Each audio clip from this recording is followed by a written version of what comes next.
Hello everyone, my name is Raman and welcome to CA Raman Luthra classes. अभी यहाँ पर मैं पढ़ रहे सेबी ग्रेड मेंस एग्जामिनेशन के लिए जो शेड्यूल्ड है 21 फरवरी को। अभी इस सेशन में मैं आप सभी के लिए मेरे पेड कोर्स के लेक्चर को लेकर आ रहा हूँ जो कि है इंड एस 21 के ऊपर। ये जो लेक्चर लिया गया है ये सिर्फ regulatory body examination specifically SEBI and PFRD examination के लिए रेलिवेंट है। तो यहाँ पे कोई भी सीए स्टूडेंट इस सेशन को ना देखे क्योंकि जो लेक्चर लिया गया है ये उसी तरीके से लिया गया है जिस तरीके से institute of banking personal selection questions को पूछता है। ठीक है जी, तो मेरा इंट्रोडक्शन यहाँ पे समाप्त होता है और हम चलते हैं लेक्चर की तरफ। हेलो एवरीवन, इस सेशन में हम पढ़ेंगे इंड एस 21 के बारे में जो बात करता है the effects of changes in foreign exchange rate. सबसे पहला क्वेश्चन आता है ये फॉरेन एक्सचेंज रेट्स क्या होते हैं।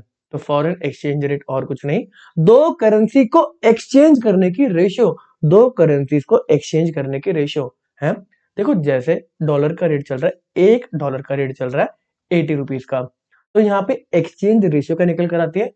आप अगर 80 रुपीज लेकर आएंगे तो उसके बदले आपको $1 मिलेगा, या फिर आप $1 लेकर आएंगे तो उसके बदले आपको 80 रुपीज मिलेगा। यहाँ पे आप एक्सचेंज करें करेंसी का, आप एक्सपोर्टर है, आपको डॉलर मिले, आप डॉलर लेके गए कि मेरे एक्सचेंज कर दो, ये डॉलर ले लो और मेरे को इंडियन रुपए दे दो। तो जो भी उस समय रेट चल रहा होगा, जो भी रेशियोज होंगी, उसके बेसिस पे आपको इंडियन रुपी प्रोवाइड कर दिया जाएगा। अब पॉइंट आता है ये इंड एस 21 यानी कि the effects of changes in foreign exchange rate किस पे अप्लाई होता है। देखो अगर मेरे बिजनेस की बात करें तो मैं ऑनलाइन कोचिंग सर्विस प्रोवाइड करता हूँ। मैं आपसे जो फीस लेता हूँ वो इंडियन रुपी में लेता हूँ, और जो मेरे एक्सपेंसेस है जो मैं सैलरी देता हूँ, जो मैं रेंट की पेमेंट करता हूँ, जो मैं टैक्सेस देता हूँ, वो सारे के सारे इंडियन रुपी में है। तो मेरे को फॉरेन एक्सचेंज रेट की क्या रिक्वायरमेंट, आज डॉलर 80 का है, कल 81 का है, परसों 79 का है, मेरे को उससे डायरेक्टली कोई फर्क नहीं पड़ता। मेरे जो बही खाते बनेंगे, मेरे जो फाइनेंशियल स्टेटमेंट्स बनेंगे, उसमें कोई भी फर्क नहीं आएगा क्योंकि मैं इंडियन रुपी के अंदर ही फाइनेंशियल स्टेटमेंट्स को बना रहा हूँ। वहीं एक एंटिटी ऐसी हो सकती है जो एक्सपोर्ट कर रही है या फिर इंपोर्ट कर रही है। यहाँ पे हम एग्जाम्पल लेते हैं इन्फोसिस का। तो इन्फोसिस यहाँ पे सर्विसेज दे रही है फॉरेन के अंदर, यूएसए के अंदर, और यूएसए में सर्विस देने से उसको पैसा मिल रहा है, मान लो उसको $1 लाख मिल रहा है। ऐसे ही वो ब्रिटेन में भी सर्विस दे रहे हैं, यूरोप में भी सर्विस दे रहे हैं, अलग अलग जगह से उन्हें अलग अलग करेंसी मिल रही है। अब जो इन्फोसिस है उसकी जो फंक्शनल करेंसी है वो इंडियन रुपी है, सारी सैलरी इंडियन रुपी में जा रही है, पूरा कैंपस बना हुआ, उसका रेंट जा रहा है, बिल्स जा रहे हैं, डिविडेंड की पेमेंट हो रही है, और भी बड़ी सारी चीजों की पेमेंट हो रही है, तो सब कुछ इंडियन रुपी में है। जो रेवेन्यू है ऑन द अंदर है, रेवेन्यू डॉलर्स में भी हो रहा है, पाउंड में भी हो रहा है, यूरो में भी हो रहा है। तो यहाँ पे इन्फ्लुएंस को बोला जाएगा कि आपकी जो मेन फंक्शनल करेंसी है ना, आपके जो भी ट्रांजेक्शन हो रहे हैं, जो फॉरेन करेंसी में ट्रांजेक्शन हो रहे हैं, आप ऐसा नहीं कर सकते कि सारे के सारे एक्सपेंसेस इंडियन रुपी में दिखा रहे हैं और जो आपका रेवेन्यू है वो पाउंड, यूरो, डॉलर हर जगह दिखा रहा है। तो कह रहे जो भी आपकी ट्रांजेक्शन हो रही है ना, ये इसको ऐसा करो इंडियन रुपी में दिखाओ।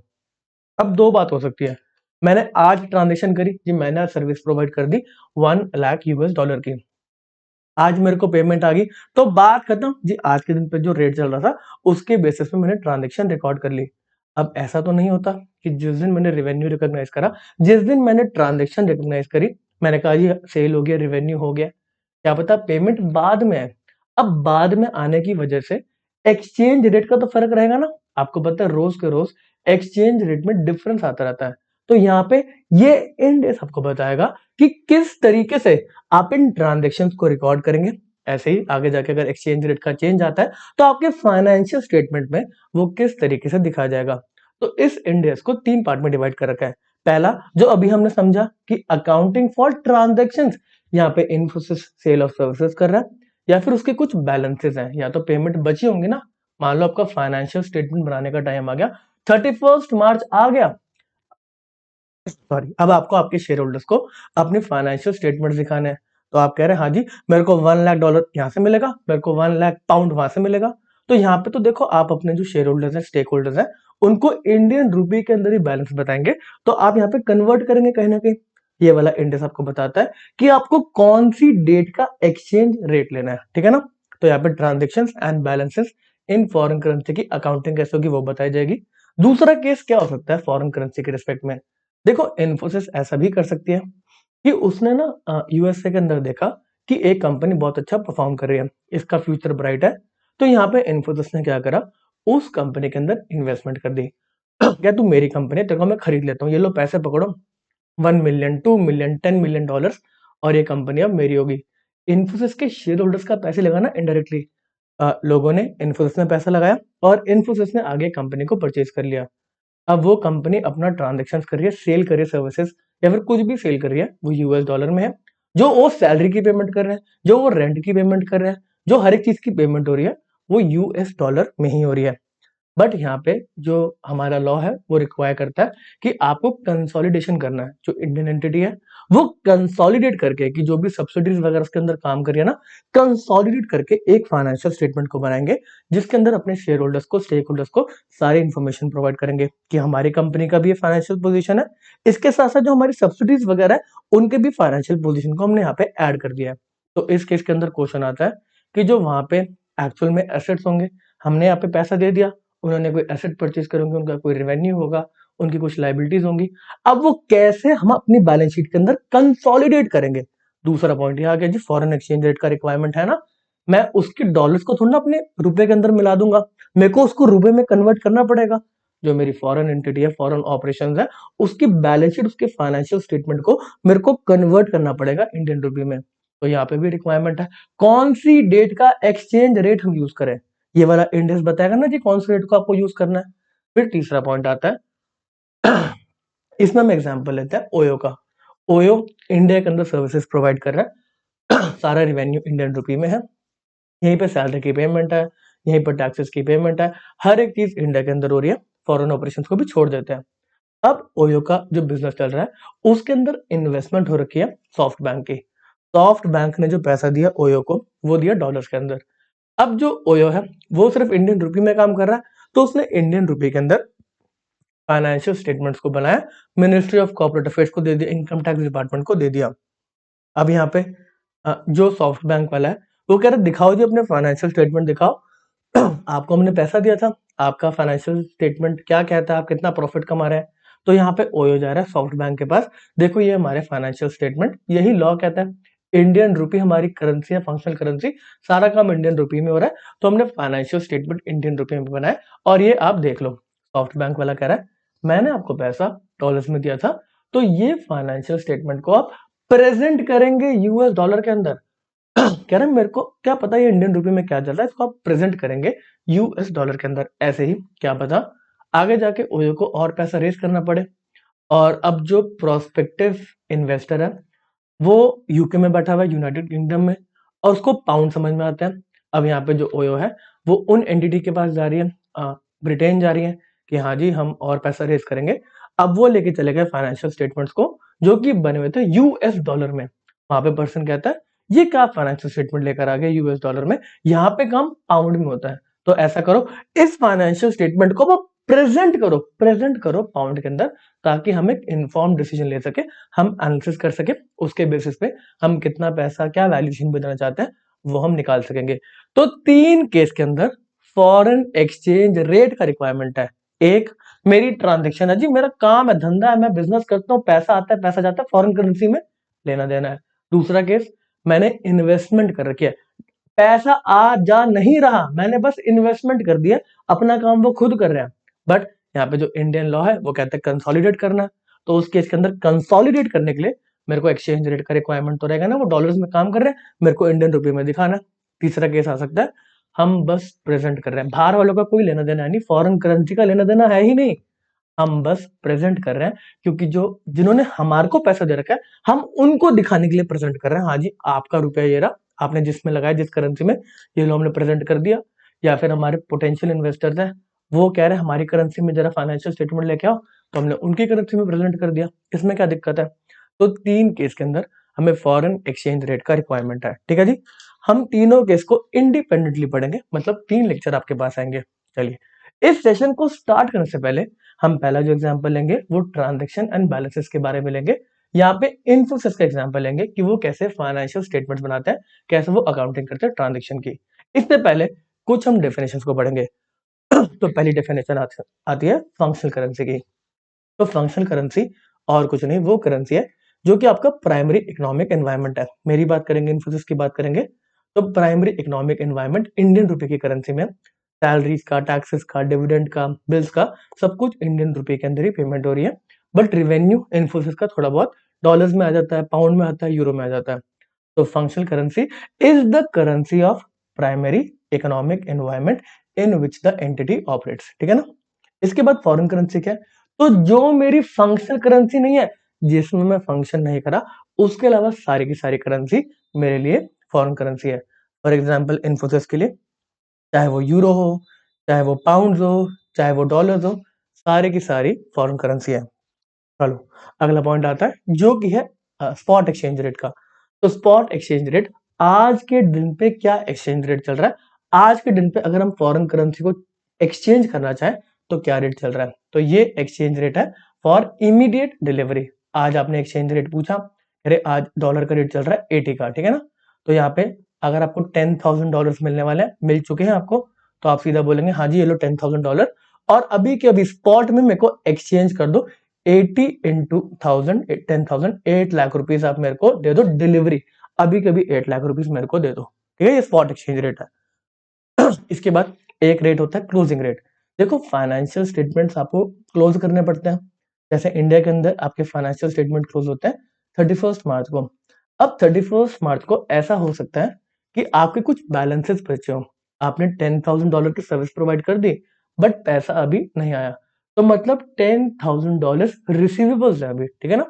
अब बैलेंस शीट आपको क्लोज करनी है, हाँ $10,000 रिसीवेबल है, तो इस केस के अंदर आप अपने जो शेयर होल्डर्स हैं, स्टेक होल्डर्स हैं, उनको ट्रू स्टेट ऑफ पिक्चर दिखाएंगे। तो कह रहे हैं यार $10,000 अभी रिसीवेबल है। तो आपने जब इनिशियली रिकॉर्ड करती ट्रांजेक्शन रेवेन्यू की, उसके बाद जो क्लोजिंग डेट है फाइनेंशियल स्टेटमेंट की 31 मार्च को, उस दिन थोड़ा सा एक्सचेंज रेट में फर्क आ सकता है ना, क्या पता आपको बेनिफिट हो जाए, क्या पता आपको नुकसान हो जाए।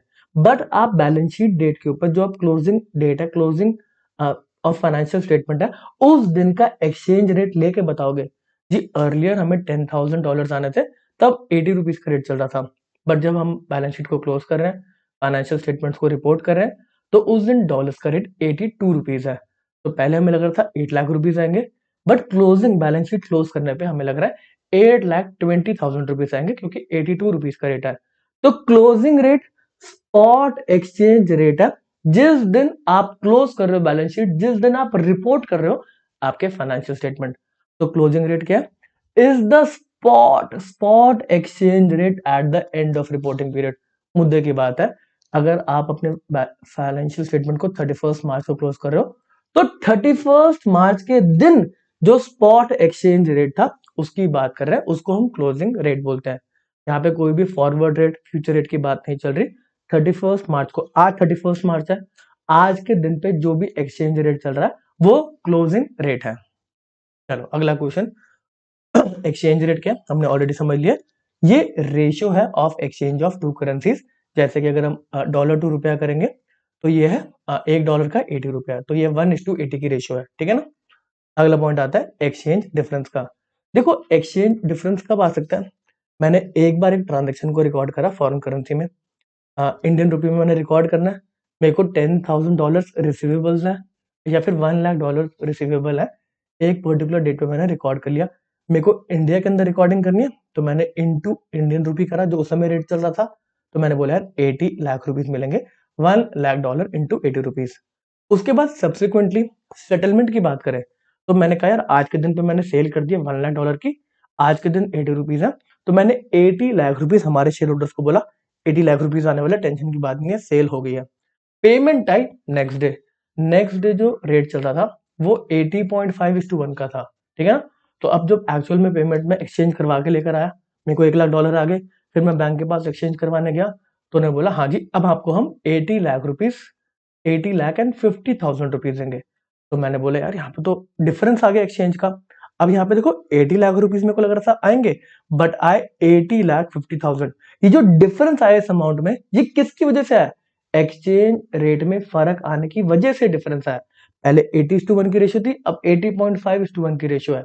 तो मैं बोलूंगा ये जो 50,000 रुपए ज्यादा है, ये एक्सचेंज का डिफरेंस है। देखो ये मेरी, देखो प्रॉफिट एंड लॉस में तो जा रहा है, बट कहीं ना कहीं मैंने बोला मेरा रेवेन्यू मेरे को 80 लाख रुपीस लग रहा था। अब एक्सचेंज रेट की वजह से या तो प्रॉफिट हो सकता है या तो नुकसान हो सकता है, तो इसलिए हम इसको रेवेन्यू में ना ऐड करके इसको हम एक्सचेंज का गेन या फिर एक्सचेंज का लॉस दिखाते हैं, ठीक है ना, दोनों हो सकते हैं। चलो, इसके बाद पॉइंट आता है monetary and non monetary item का। इस पॉइंट के ऊपर एग्जामिनेशन में एमसीक्यू पूछा जा चुका है। ये मॉनेटरी आइटम क्या होते हैं? तो देखो, अगर आप सर्टेन है कि एक डिटरमाइनेबल नंबर है एक यूनिट ऑफ करेंसी का, तो उसको हम मॉनेटरी आइटम बोलते हैं।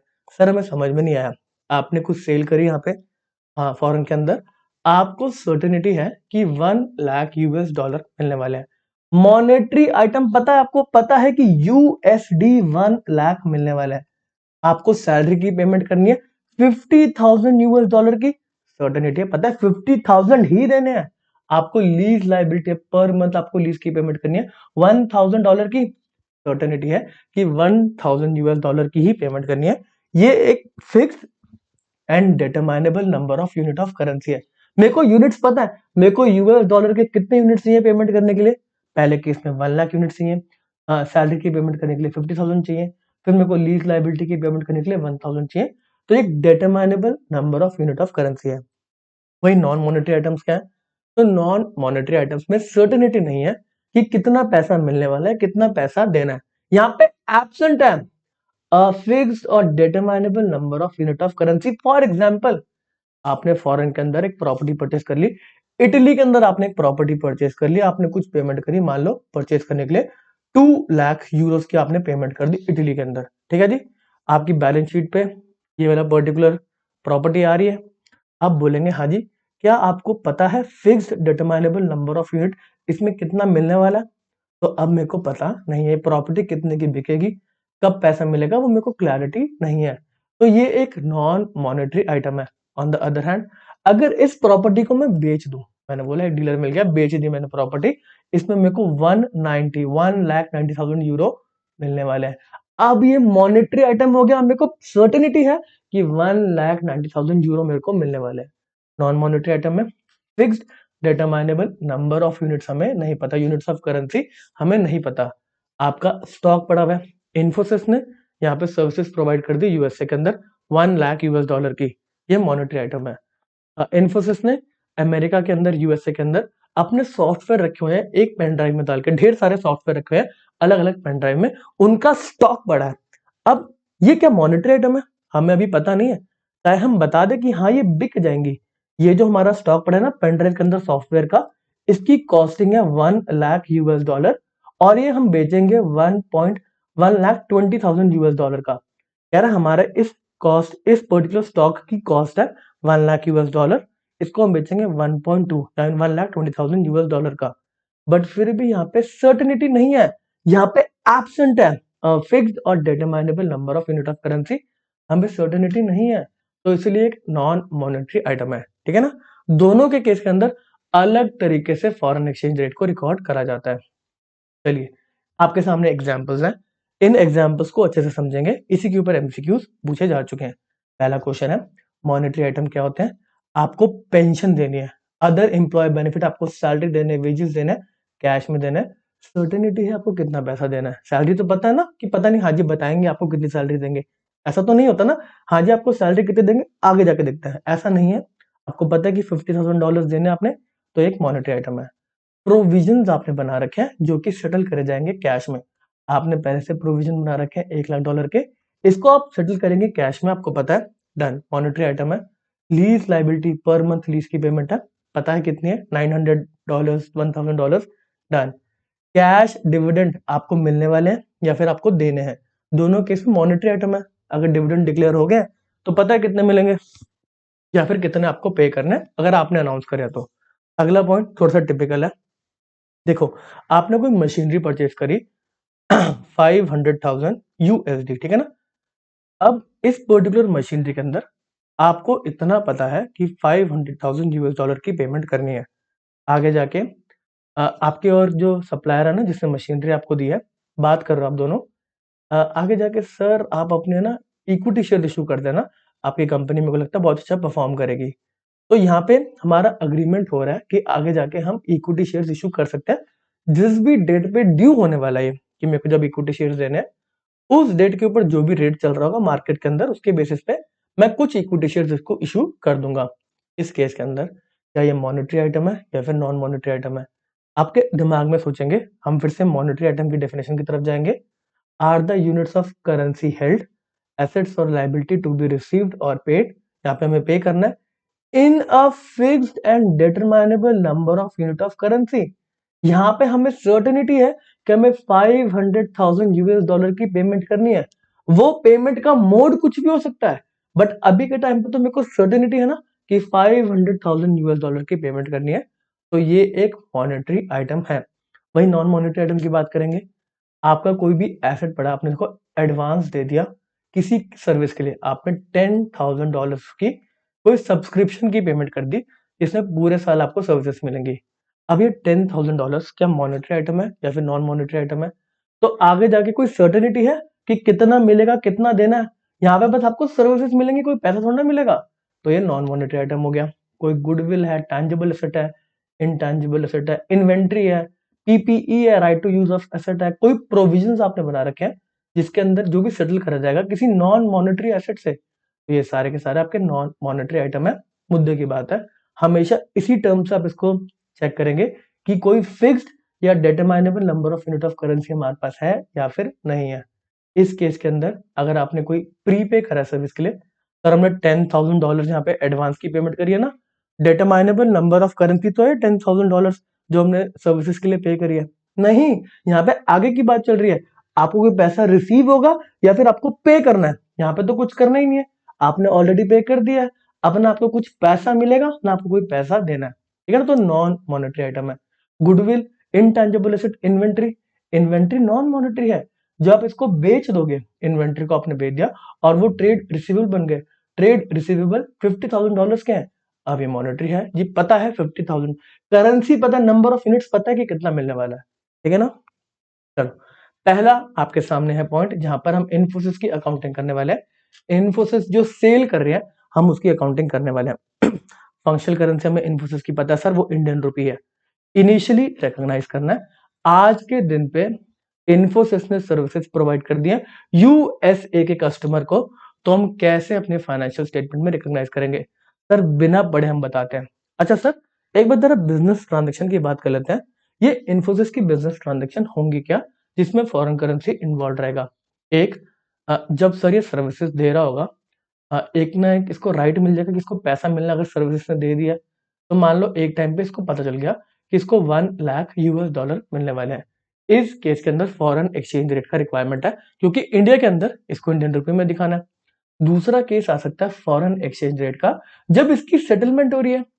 अब इसकी सेटलमेंट 4 दिन के बाद हुई, 1 हफ्ते के बाद हुई, 1 हफ्ते के बाद रेट कुछ और हो सकता है, तो यहाँ पे एक्सचेंज रेट का रिक्वायरमेंट है, ठीक है जी।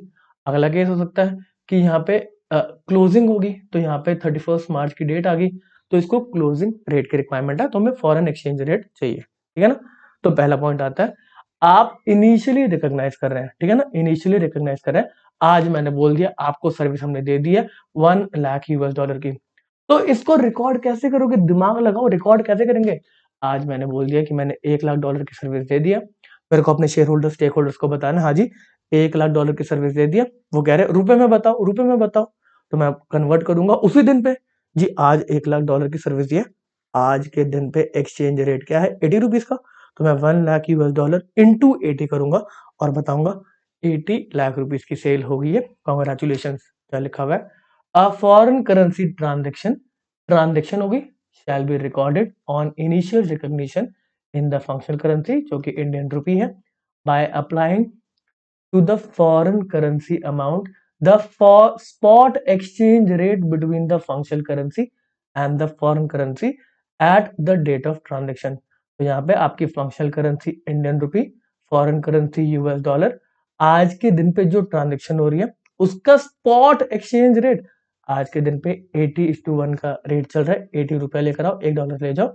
आज के दिन पे आपने $1 लाख की सेल करी है, $1 लाख इंटू 80, तो आप 80 लाख रुपीज की सेल इनिशियली रिकॉग्नाइज कर देंगे अपनी बुक्स में। आज आपने अपने बुक्स में लिख दिया कि आपकी सेल हो गई है 80 लाख रुपीज की, जी इनिशियल रिकॉग्निशन हो गया। मेरे यहाँ पे सारे जो लोग हैं वो खुश है, 80 लाख रुपीज की सेल हो गई है। आपके सामने है इलस्ट्रेशन, ठीक है ना? इजी इलस्ट्रेशन है, कॉन्सेप्ट यही है, जिस दिन आपकी ट्रांजेक्शन हो रही है उस दिन का जो स्पॉट एक्सचेंज रेट चल रहा है उससे इंटू करो, काम खत्म। ठीक है जी। तो फंक्शनल करेंसी बता रहे हैं जी, इंडियन रुपी है। IT service given to US customer, ठीक है ना? यहाँ पे इनवॉइस अमाउंट है $10,000 का, हमने जो उसको रेज करा है। स्पॉट रेट ऑफ ट्रांजेक्शन है 82 रुपीज का। इनिशियल हम कैसे रिकॉग्नाइज करेंगे? तो यहाँ पे $10,000 का हमने इसको इनवॉइस रेज करा इनटू 82 रुपीज इनिशियल रिकॉग्निशन, 8,20,000 मिलने वाले हैं। मैंने हमारे कंपनी को बता दिया 8,20,000 की सेल हो गई है। अगला पॉइंट आ सकता है, ऐसा भी हो सकता है कि मैं मशीनरी परचेज करूं या फिर प्रॉपर्टी परचेज करूं। मान लो अगर यहाँ पे कोई मशीनरी परचेज करी गई है यूरोप से, यूरो में आपको पेमेंट करनी है, तो यहाँ पे आपने मशीनरी परचेज करी $50,000 की। हाँ जी, परचेज करिए। इसको इनिशियली कैसे रिकॉग्नाइज करेंगे? सर इतना इजी है, 50,000 की मशीनरी परचेज करिए, जिस दिन पे परचेज करिए उस दिन का रेट बताओ। क्या spot rate on the purchase day 90 दे रखा है सर, इसको इंटू 90 करो, 45 लाख रुपीज। सर ये तो बिना देखे हम इसको सॉल्व कर लेंगे, very good. Initial recognition spot exchange rate at the date of transaction, काम खत्म। अगला पॉइंट आता है कि भाई हमें रिपोर्टिंग करनी है सब्सिक्वेंट ऑफ रिपोर्टिंग पीरियड, मतलब रिपोर्टिंग करें at the end of subsequent reporting period. आपका रिपोर्टिंग पीरियड आ गया 31 मार्च की बात कर रहे हैं। तो कह रहे पहला पॉइंट आता है फॉरेन करेंसी मॉनेटरी आइटम। मुद्दे की बात है, यहाँ पे डिफरेंस आ गया। आप बैलेंस शीट बना रहे हैं ना, तो यहाँ पे दरार डाल दी, यहाँ पे बता दिया कि यहाँ पे जो मॉनेटरी आइटम है उसको रिकॉर्ड अलग तरीके से करा जाएगा, नॉन मॉनेटरी आइटम है उसको रिकॉर्ड अलग तरीके से करा जाएगा। मॉनेटरी आइटम है, सर्टेनिटी है, कितना पैसा मिलने वाला है, कितना पैसा देना है, इसकी रिकॉर्डिंग अलग होगी। नॉन मॉनेटरी आइटम है, सर्टेनिटी नहीं है, कितना पैसा मिलने वाला है, कितना देना है, तो इसकी ट्रांजेक्शन अलग तरीके से प्रेजेंट करी जाएगी फाइनेंशियल स्टेटमेंट्स के अंदर। पहला पॉइंट आता है, देखो अगर मॉनेटरी आइटम है, अगर मेरे को सर्टेनिटी है कितना पैसा मिलने वाला है, कितनी फॉरेन करेंसी मिलने वाली है या कितनी फॉरेन करेंसी देनी है, सर्टेनिटी है, सर्टेनिटी है, तो इस केस के अंदर अगर एक्सचेंज का गेन या फिर लॉस हो रहा है तो मैं रिकॉग्नाइज कर लूंगा। क्या लिखा हुआ है? Foreign currency monetary item shall be translated. आप 31 मार्च को बना रहे balance sheet profit and loss, तो कह रहे हैं उस दिन जो मॉनेटरी आपके आइटम्स हैं, तो कह रहे हैं उसको क्लोजिंग रेट पे दिखा देंगे। 31 मार्च को रिपोर्ट कर रहे हैं, उस दिन पे जो रेट चल रहा है जिसको हम क्लोजिंग रेट बोलते हैं, उस दिन का स्पॉट एक्सचेंज रेट उस पे आप रिकॉर्ड करके दिखा देंगे। क्वेश्चन फिर से रिपीट होता है, आपने आईटी सर्विसेज दी है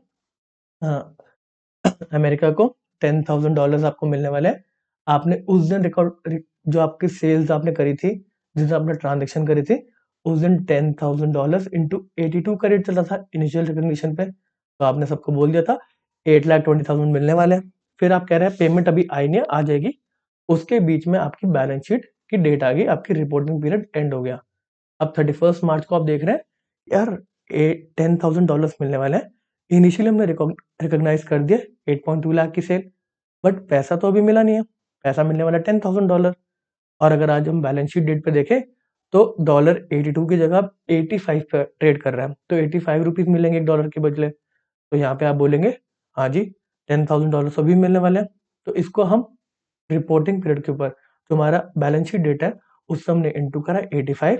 अब हम बोलेंगे बैलेंस शीट के अंदर हम लिखेंगे 8.2 लाख नहीं मिलने वाले, 8.5 लाख मिलने वाले हैं। चाहे ये कम हो चाहे ये ज्यादा हो, हम रिकॉर्ड करके बता देंगे। हम अपने शेयर होल्डर्स के साथ ट्रू रहेंगे। मॉनेटरी आइटम है, सर्टेनिटी है, कितने मिलने वाले हैं, कितने देना है, तो यहाँ पे हमें $10,000 मिलने वाले हैं।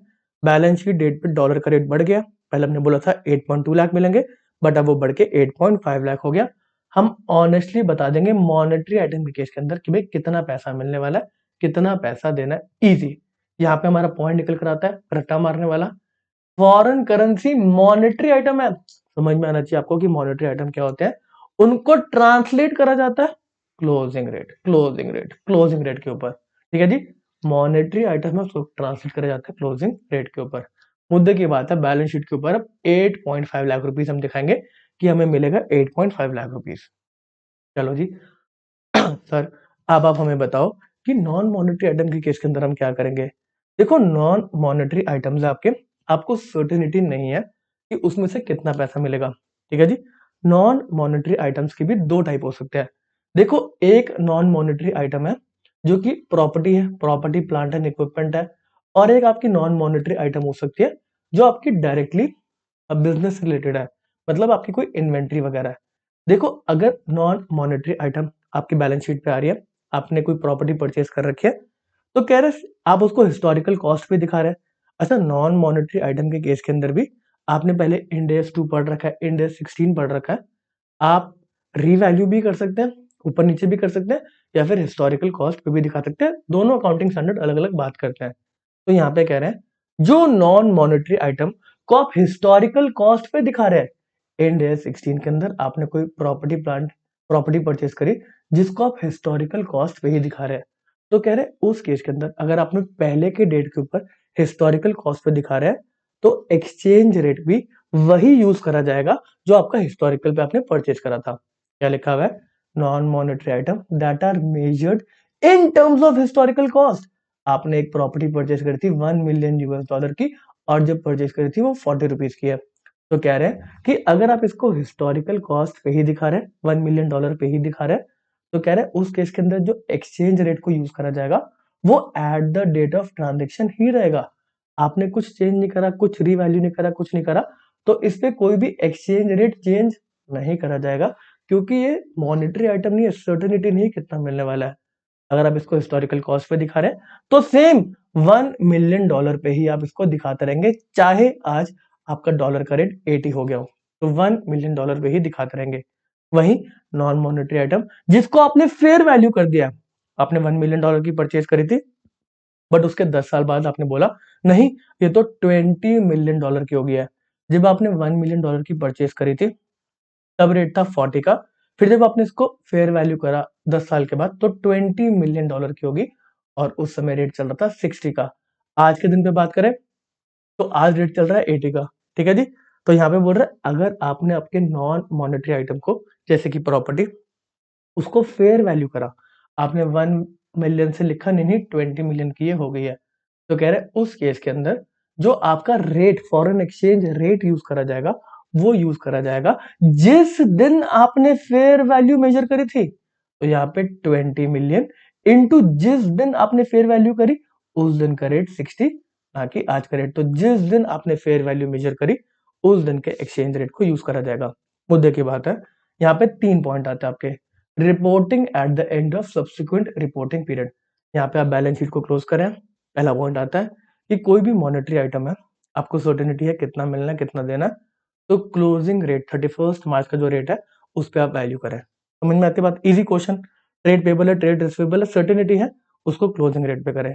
फिर जो नॉन मॉनेटरी आइटम है, जो हिस्टोरिकल कॉस्ट पे दिखाए जा रहे हैं, पुरानी कॉस्ट पे दिखाए जा रहे हैं, तो कह रहे हैं उनको पुराने एक्सचेंज रेट जिस दिन आपने परचेज करी ना, उस दिन का रेट लगा लो। हमने 10 साल पहले प्रॉपर्टी परचेज करी थी फॉरेन के अंदर, तो उस दिन का जो एक्सचेंज रेट है उसी पे इसको दिखाया जाएगा। फिर वो नॉन मॉनेटरी आइटम जो आपने फेयर वैल्यू कर रखा है, उनको ऊपर या फिर नीचे कर रखा है, तो कह रहे हैं जिस दिन आपने वैल्यूएशन करी, क्योंकि वैल्यूएशन के अंदर फॉरेन एक्सचेंज का भी थोड़ा बहुत रेलिवेंस रहता ही होगा, तो कह रहे हैं आपने जो भी मॉनेटरी आइटम की फेयर वैल्यू जिस दिन पे करी, उस दिन का एक्सचेंज रेट यूज करेंगे।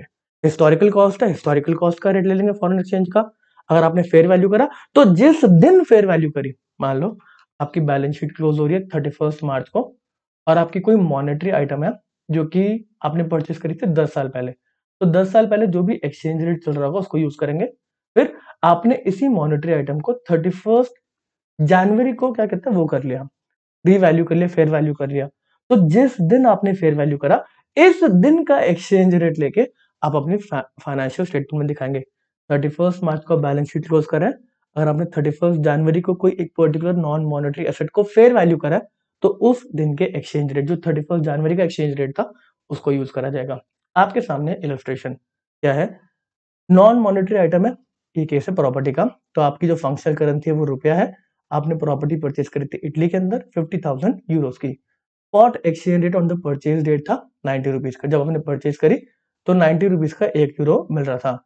इनिशियली आप कैसे रिकॉर्ड करेंगे, तो 50,000 यूरो की प्रॉपर्टी थी, 90 रुपीज का रेट है, तो मैंने बोला यार 45 लाख रुपीज की मैंने प्रॉपर्टी को परचेज करा है। अगर हम एंड ऑफ रिपोर्टिंग पीरियड की बात करेंगे, property is a non monetary item, certainty नहीं है कि प्रॉपर्टी को बेच के कितना पैसा मिलेगा, कुछ क्लैरिटी नहीं है। ये कह रहे हैं कि हिस्टोरिकल कॉस्ट पे ही इसको मेजर कर रहे हैं। अगर मैं अपनी बैलेंस शीट, अपने फाइनेंशियल स्टेटमेंट को क्लोज कर रहा हूँ, मेरा कोई एसेट हिस्टोरिकल कॉस्ट पे है, तो कह रहे हैं इस केस के अंदर हिस्टोरिकल जो आपका जिस दिन आपने ट्रांजेक्शन करी है उस दिन के रेट को ही यूज करा जाएगा। मेरी बुक के अंदर 45 लाख का आ रहा है, अगेन ये 45 लाख का ही आएगा क्योंकि हमने यहाँ पे एक्सचेंज रेट को चेंज करा नहीं, कोई हमने डेट चेंज नहीं करी एक्सचेंज रेट की, साथ में मैंने इसको ना वैल्यू अप करा ना वैल्यू डाउन करा।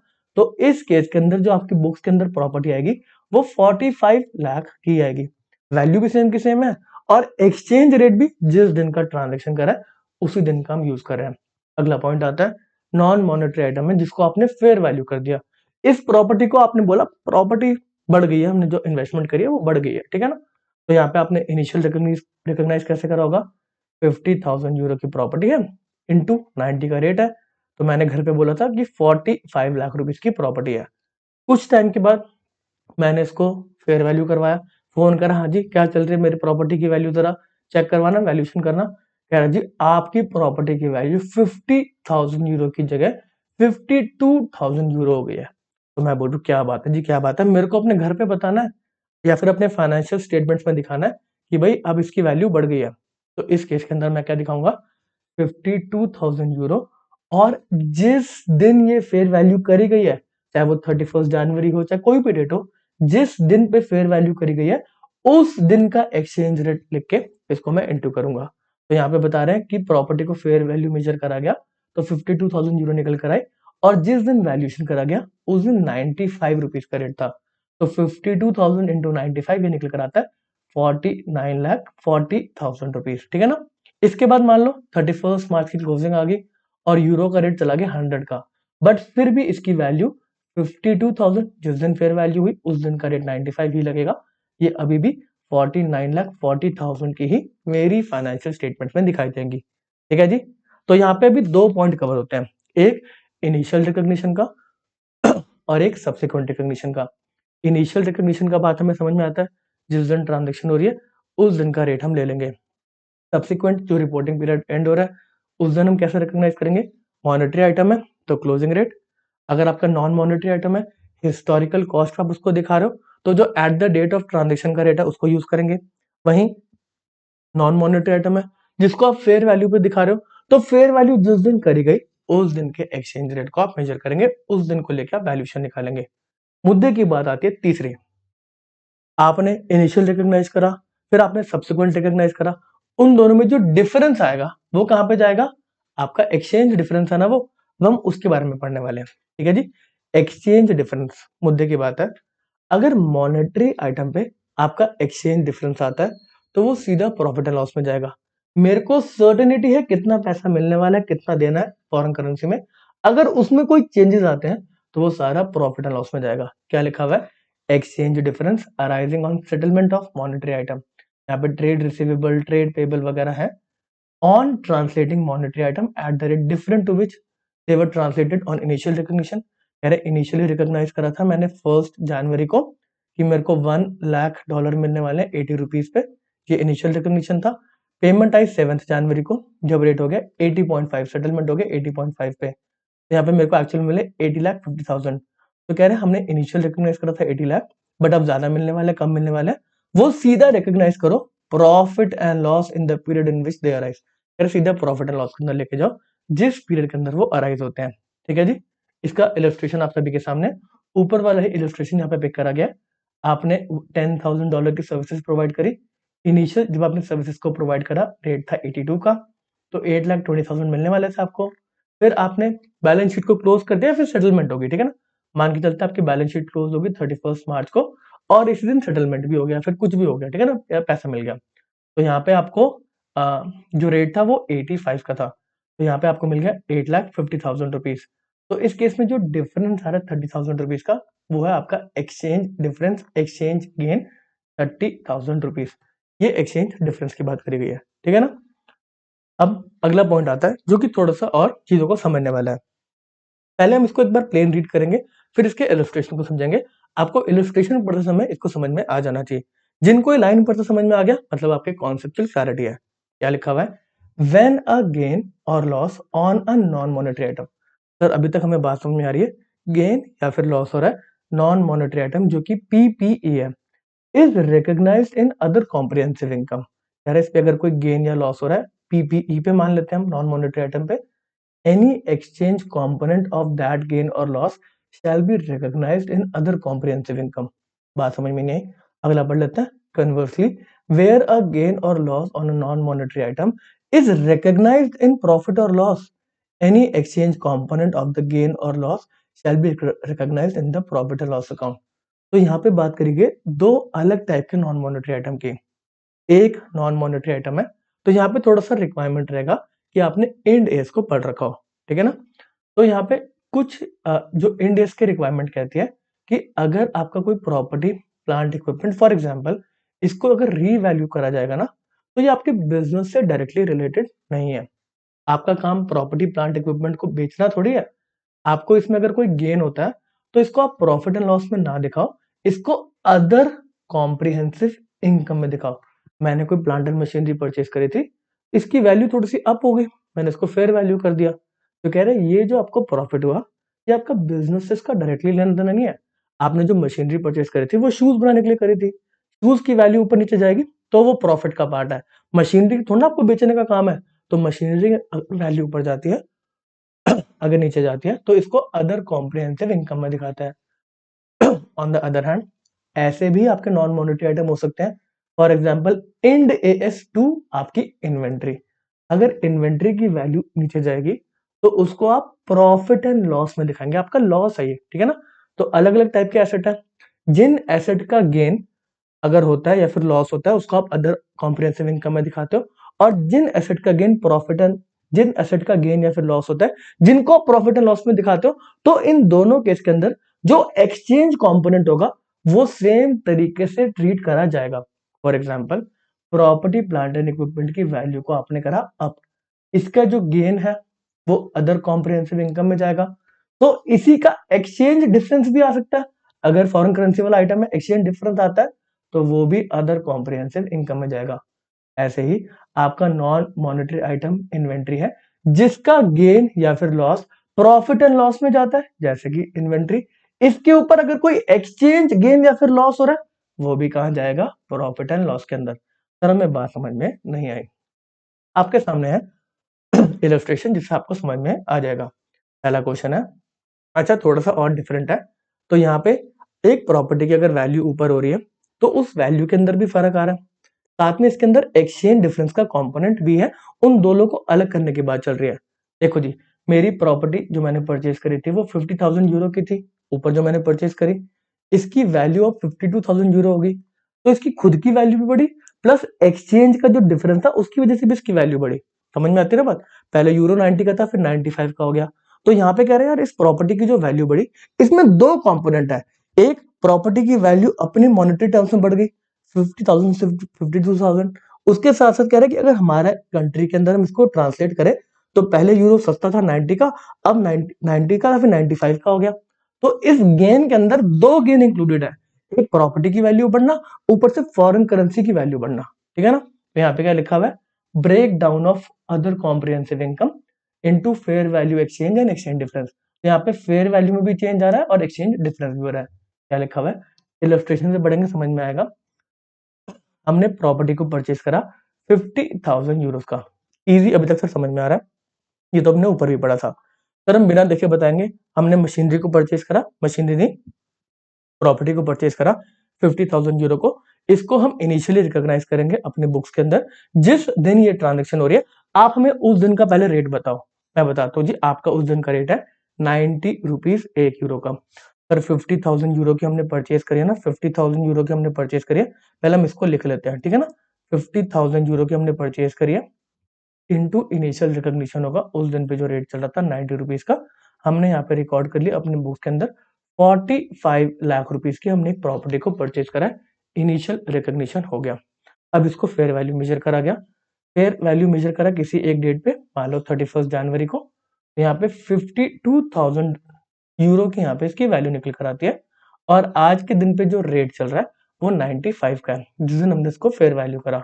तो अब हमें इतना समझ में आता है कि हमारी फाइनेंशियल स्टेटमेंट के अंदर जिस दिन पे इसको वैल्यू करा गया उस दिन का रेट लिखना है। तो ये निकल कर आता है 49 लाख रुपीज 40,000। अब मुद्दे की बात है, यहाँ पे जो आपने इनिशियल रिकॉग्नाइज करा और जो सब्सिक्वेंट रिकॉग्नाइज करा, इसमें फर्क है 4,40,000 का। अब इसमें दो कंपोनेंट इंक्लूडेड है।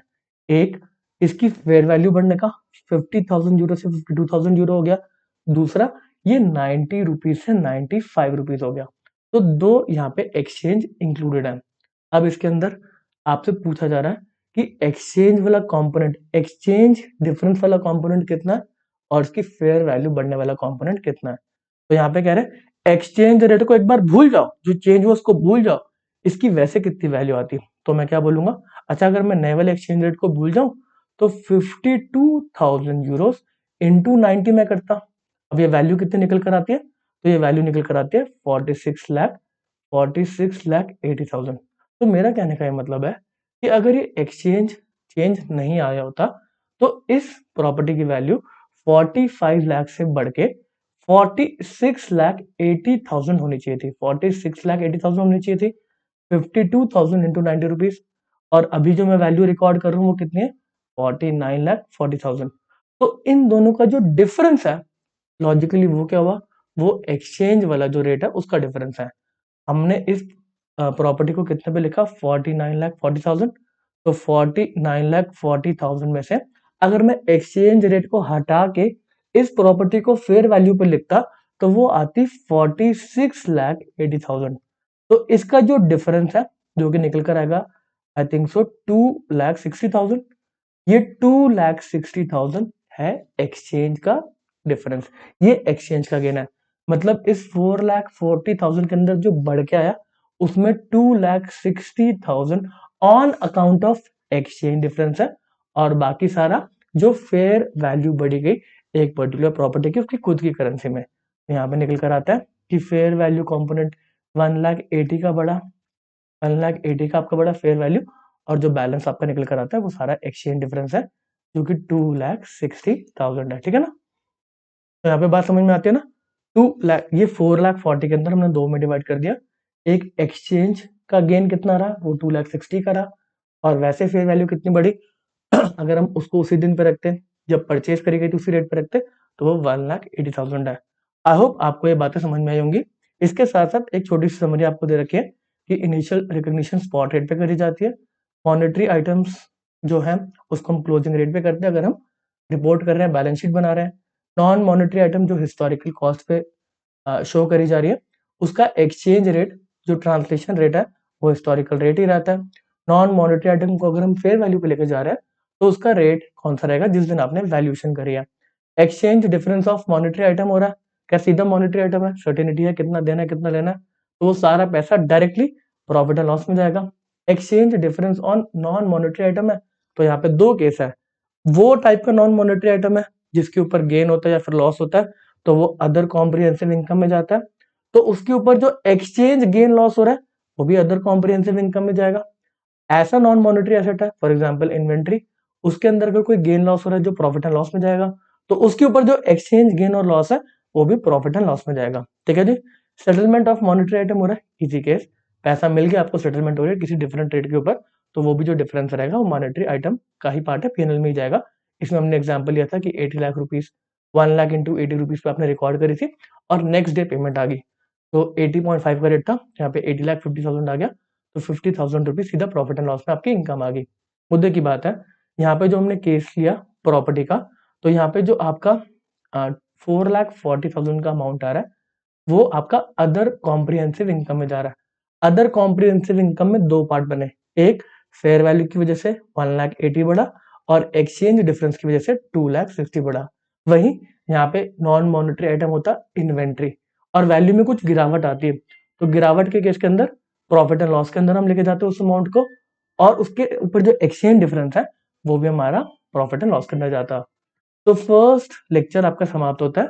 नेक्स्ट लेक्चर के अंदर हम पढ़ेंगे फॉरेन ऑपरेशंस के बारे में एंड ट्रांसलेशन के बारे में। इस सेशन को यहाँ पे समाप्त करते हैं। ओके टाटा, बाय बाय। हेलो एवरीवन, अभी हम पढ़ रहे हैं इंडेक्स 21 के बारे में जो बात करता है the effects of changes in foreign exchange rate. ये इंडेक्स बोलता है कि आपको तीन सिनेरियो के अंदर फॉरेन एक्सचेंज रेट की जरूरत पड़ेगी। पहला केस आता है कि आपका बिजनेस बड़ा मोटा है, आप एक्सपोर्ट इंपोर्ट करते हैं। अगर आप एक्सपोर्ट कर रहे हैं तो आपको फॉरेन करेंसीज मिलेंगी। देखो, जो आप बिजनेस कर रहे हैं, जिस करेंसी में आप डोमिनेंटली बिजनेस कर रहे हैं, उसको हम फंक्शनल करेंसी बोलते हैं। प्राइमरी इकोनॉमिक एनवायरनमेंट में किस करेंसी में आप डीलिंग करते हैं। फॉर एग्जाम्पल, इन्फोसिस इंडिया के अंदर टैक्सेस की पेमेंट इंडियन रुपी में करता है, सैलरी की पेमेंट इंडियन रुपी में करता है, डिविडेंड्स की पेमेंट इंडियन रुपी में करता है, बट उसकी फॉरेन करेंसी की ट्रांजेक्शन है सेल्स के वाली। तो सेल्स में जो पैसा मिलता है वो यूएस डॉलर में मिलता है। अब वो इसको कन्वर्ट करके इंडियन रुपी में लेकर आएगा, क्योंकि यहाँ पे जो फाइनेंशियल स्टेटमेंट बनेंगे वो एक ही करेंसी में बनेंगे। ऐसा तो नहीं कि फाइनेंशियल स्टेटमेंट में आप 2-3 करेंसी दिखा दो, एक्सपेंसेस सारे रुपी में और सारे इनकम यूएस डॉलर में, तो आपको वो कन्वर्ट करना पड़ेगा इंडियन रुपी में। ऑलरेडी हम ये पढ़ के आ चुके हैं कि अकाउंटिंग किस तरीके से होगी, जो ट्रांजेक्शन हो रही है या फिर बैलेंसेस पड़े आपके फॉरेन करेंसी में। ट्रांजेक्शन मतलब आपने सेल कर दी, परचेज कर दी किसी फॉरेन करेंसी में। ऐसा भी हो सकता है कि आपके बैलेंस पड़े हो, आपने सेल्स कर दी, आपको पैसा मिलना था 1 लाख यूएस डॉलर का, ट्रांजेक्शन हो गई। अब आपका रिपोर्टिंग पीरियड एंड हो गया, 31 मार्च आ गई। उस केस में कह रहे अभी तक पेमेंट नहीं आई, पेमेंट आ जाएगी।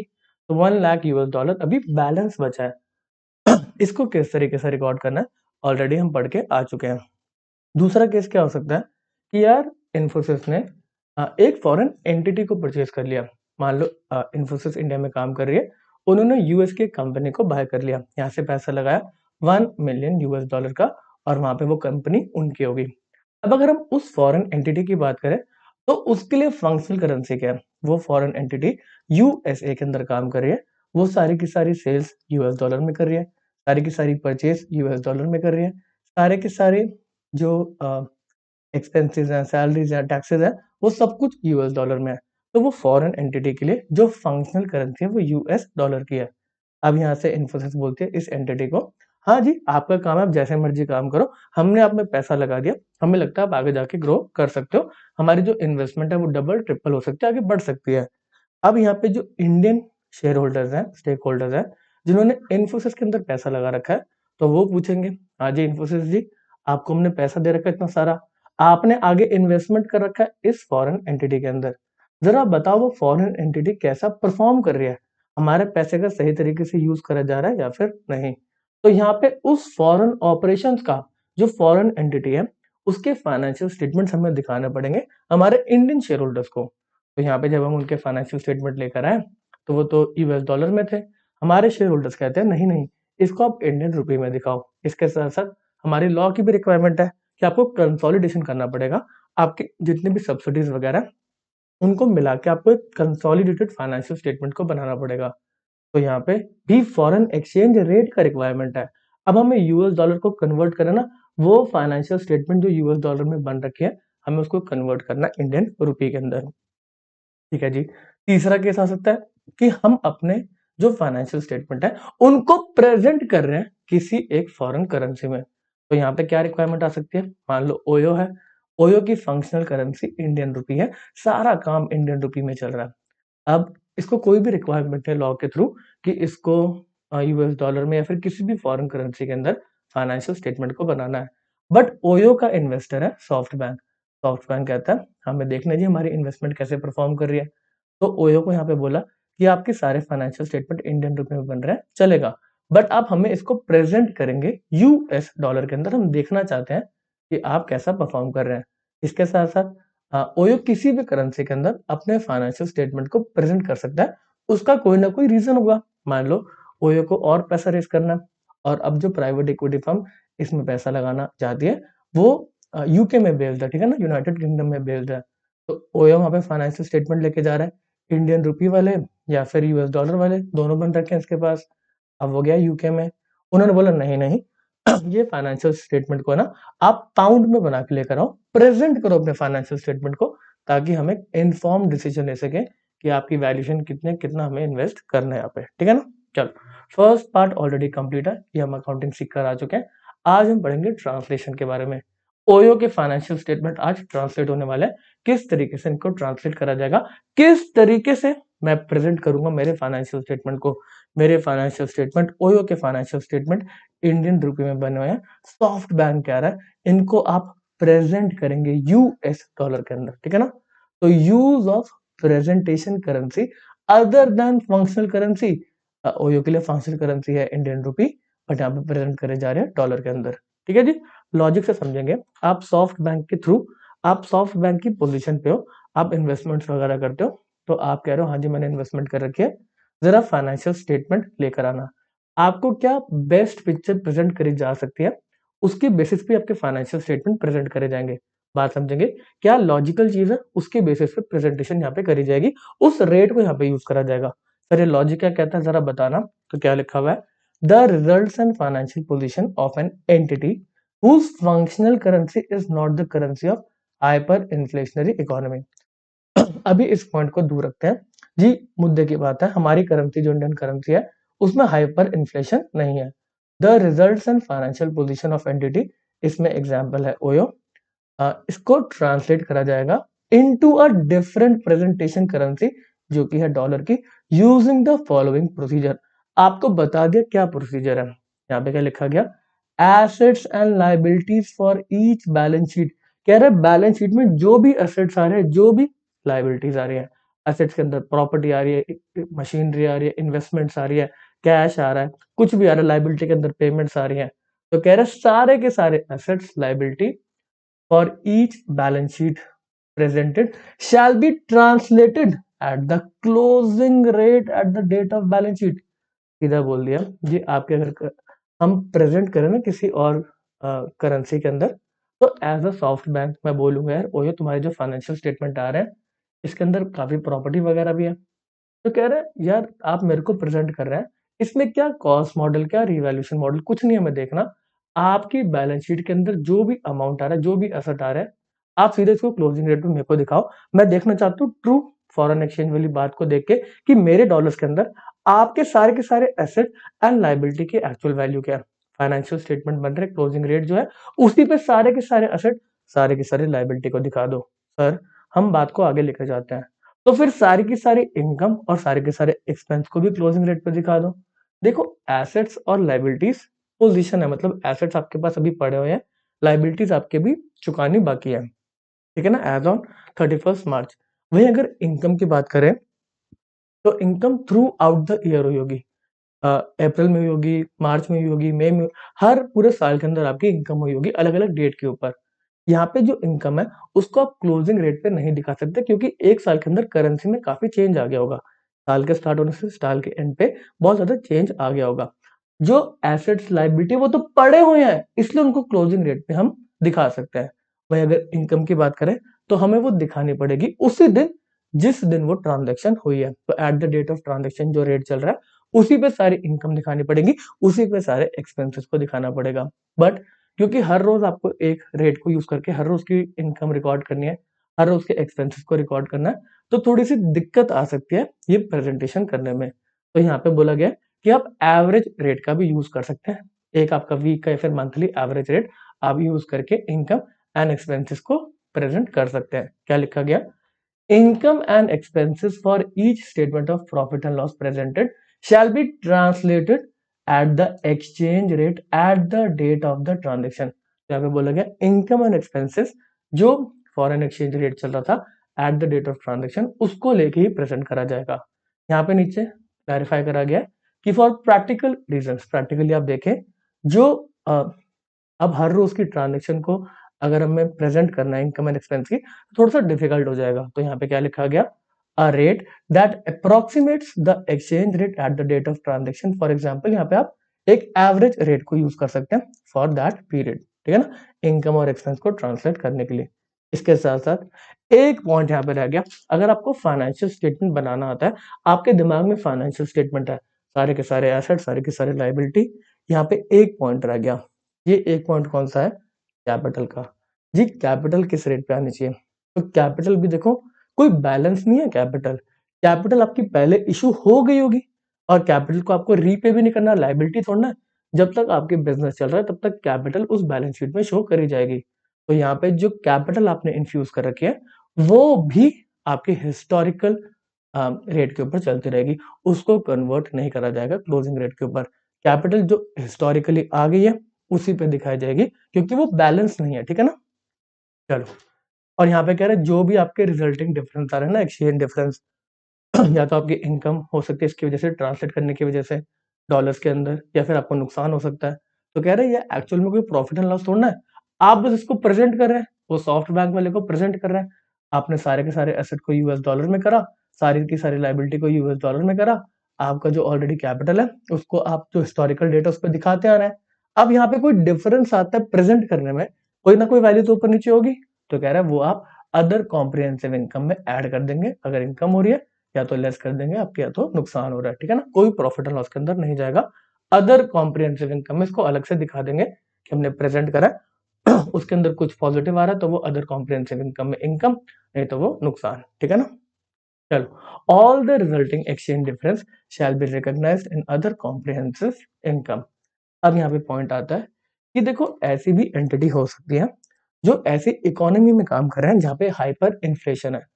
अब मैं देखो सॉफ्ट बैंक के अंदर काम कर रहा हूँ, मैंने एक ऐसी जगह पे पैसा लगा दिया जहाँ की इकोनॉमी बहुत, वहां पे इन्फ्लेशन है, बहुत हाइपर, ज्यादा इन्फ्लेशन उनका चल रहा है। तो अब यहाँ पे मेरे को क्या चीज बेटर तरीके से समझाएगी प्रेजेंटेशन करने के दौरान। अब यहाँ पे उनकी करेंसी में बहुत ज्यादा चेंजेस आ रहे हैं, बहुत ज्यादा ऊपर बढ़ती जा रही है, बढ़ती जा रही है, उनकी करेंसी डेप्रिशिएट करती जा रही है, और यहाँ पे मतलब इन्फ्लेशन बहुत बढ़ती जा रही है। तो यहाँ पर मैं बोलूंगा, यहाँ पे मतलब ट्रांसलेशन करने का तरीका क्या होगा। तो यहाँ पे बोला सीधा का सीधा सारे के सारे जो आपके अमाउंट है, सारे के सारे amount, asset, liability, equity, income, expenditure, सबको बोला यार ये बहुत ज्यादा बढ़ती जा रही है, इसको हम कुछ रिलाय नहीं कर सकते, सीधा इसको आप क्लोजिंग रेट के ऊपर मेरे को दिखाओ, most recent balance sheet date पे। तो यहाँ पे देख के मैं आगे का एक व्यू ले पाऊंगा यार इनके एक्चुअल आज के दिन पे अगर हम बैठे हैं, यहाँ पे इन्फ्लेशन बहुत ज्यादा है, बढ़ बढ़ के इन्फ्लेशन हो रही है, मल्टीफोल्ड इन्फ्लेशन हो रही है। तो आज के टाइम पे क्या एसेट्स हैं, क्या लाइबिलिटीज है, क्या इनकम है, क्या एक्सपेंस है, क्या इक्विटी है, सबको क्लोजिंग रेट पे दिखाओ, ताकि एक बेटर व्यू लिया जा सके कि आगे जाके इसके अंदर पैसा लगाना है या फिर पैसा हटाना है। The results and financial position of an entity whose functional currency is the currency of a hyperinflationary economy. उस पर्टिकुलर कंट्री के अंदर हाइपर इन्फ्लेशन है, तो कह रहे सारे के सारे अमाउंट, चाहे वो एसेट हो, चाहे वो लाइबिलिटी हो, चाहे वो इक्विटी आइटम हो, चाहे वो इनकम हो, चाहे वो एक्सपेंस हो, चाहे वो कंपेरेटिव हो, प्रीवियस ईयर का कोई बिल आप बना रहे हो फाइनेंशियल स्टेटमेंट, सबको जिस डेट पे आप फाइनेंशियल स्टेटमेंट्स बना रहे हो क्लोजिंग रेट जो है उसके ऊपर दिखाओगे, ताकि एक बेटर व्यू लिया जा सके कि हाँ जी क्या आपके एसेट्स, क्या आपकी इनकम, क्या आपकी लाइबिलिटीज का पोजीशन है आज के दिन के ऊपर। हम आपकी करेंसी जो है, जो ट्रांजेक्शन जिस दिन हो रही है, हम उसको एक बेस नहीं मान सकते, क्योंकि कोई बेनिफिट ही नहीं है।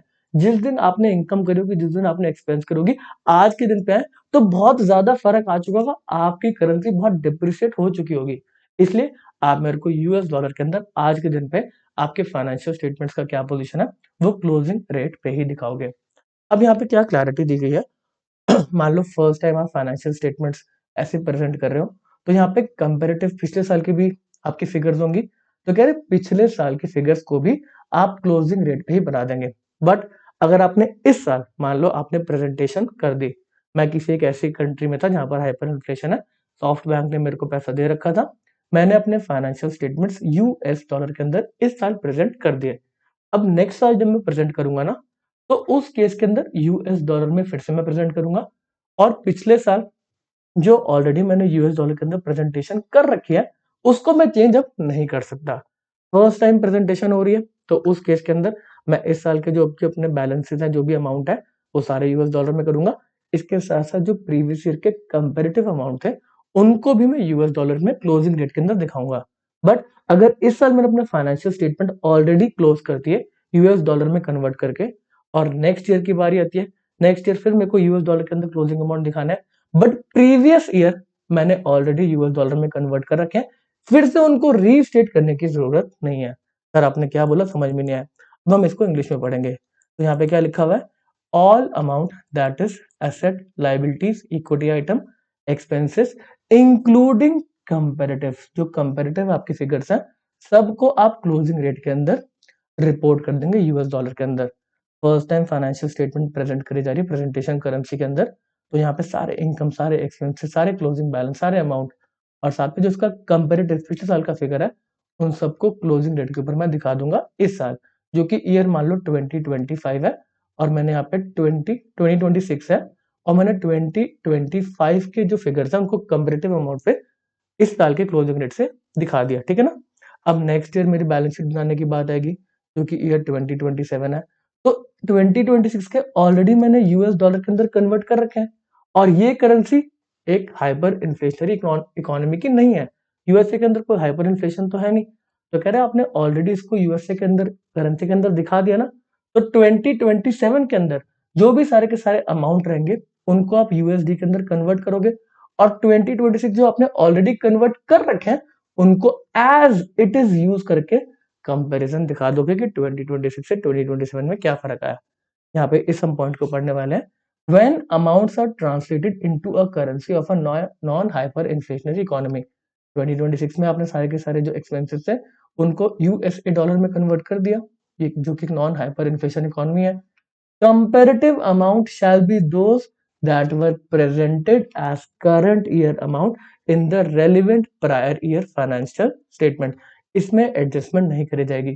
तो 2027 में जो फाइनेंशियल स्टेटमेंट बनाए जाएंगे यूएस डॉलर के अंदर प्रेजेंट करे जाएंगे, 2026 में ऑलरेडी यूएस डॉलर में कन्वर्ट कर रखे हैं, तो सेम फिगर्स को यूज करके कंपैरिजन दिया जाएगा। ठीक है ना।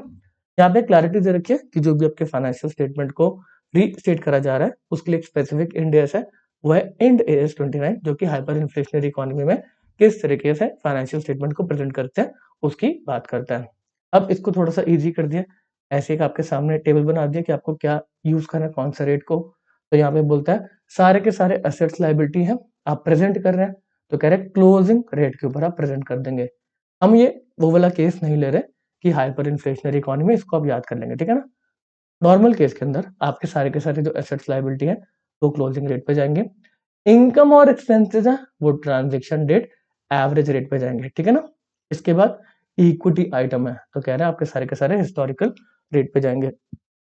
एक्सचेंज डिफरेंस हो रहा है ट्रांसलेशन पे, तो सारा का सारा इनकम हो रहा है फिर एक्सपेंस हो रहा है, गेन हो रहा है फिर लॉस हो रहा है, वो अदर कॉम्प्रिहेंसिव इनकम में जाएंगे। ओवर द ईयर्स आप हर साल प्रेजेंट कर रहे हैं सॉफ्ट बैंक को अपने फाइनेंशियल स्टेटमेंट यूएस डॉलर में, तो कह रहे हैं हर साल का जो डिफरेंस है आप उनको एक्यूमुलेट करेंगे, उसका स्पेसिफिकली नाम दे रखा है फॉरेन करेंसी ट्रांसलेशन रिजर्व। तो इक्विटी वाले हेड के अंदर एक सेपरेट कंपोनेंट आएगा रिजर्व एंड सरप्लस में, foreign currency translation reserve, FCTR. Profit and loss की बात करेंगे तो कोई इंपैक्ट नहीं है, हम बस प्रेजेंट तो कर रहे हैं, हमें तो लोग प्रॉफिट एंड लॉस हो रहा है, हम सिर्फ इसको प्रेजेंट कर रहे हैं। तो यहाँ पे आपका जो सेकेंड एरिया है जहाँ पे एक आप प्रेजेंटेशन करेंसी को यूज कर रहे हैं अदर देन फंक्शनल करेंसी, तो उसको किस तरीके से दिखाया जाता है। एक बार हम चीजों को रिवाइज करेंगे। जी ओयो, ओयो का एग्जांपल नहीं लेते कि अपने एक पर्टिकुलर जो करेंसी के अंदर फंक्शनल करेंसी के अंदर फाइनेंशियल स्टेटमेंट्स को बनाया जा रहा है, उसको किसी और करेंसी के अंदर प्रेजेंट करा जा रहा है। तो कह रहे हैं जिस जगह कंपनी काम कर रही है तो वहां पर हाइपर इन्फ्लेशन नहीं है।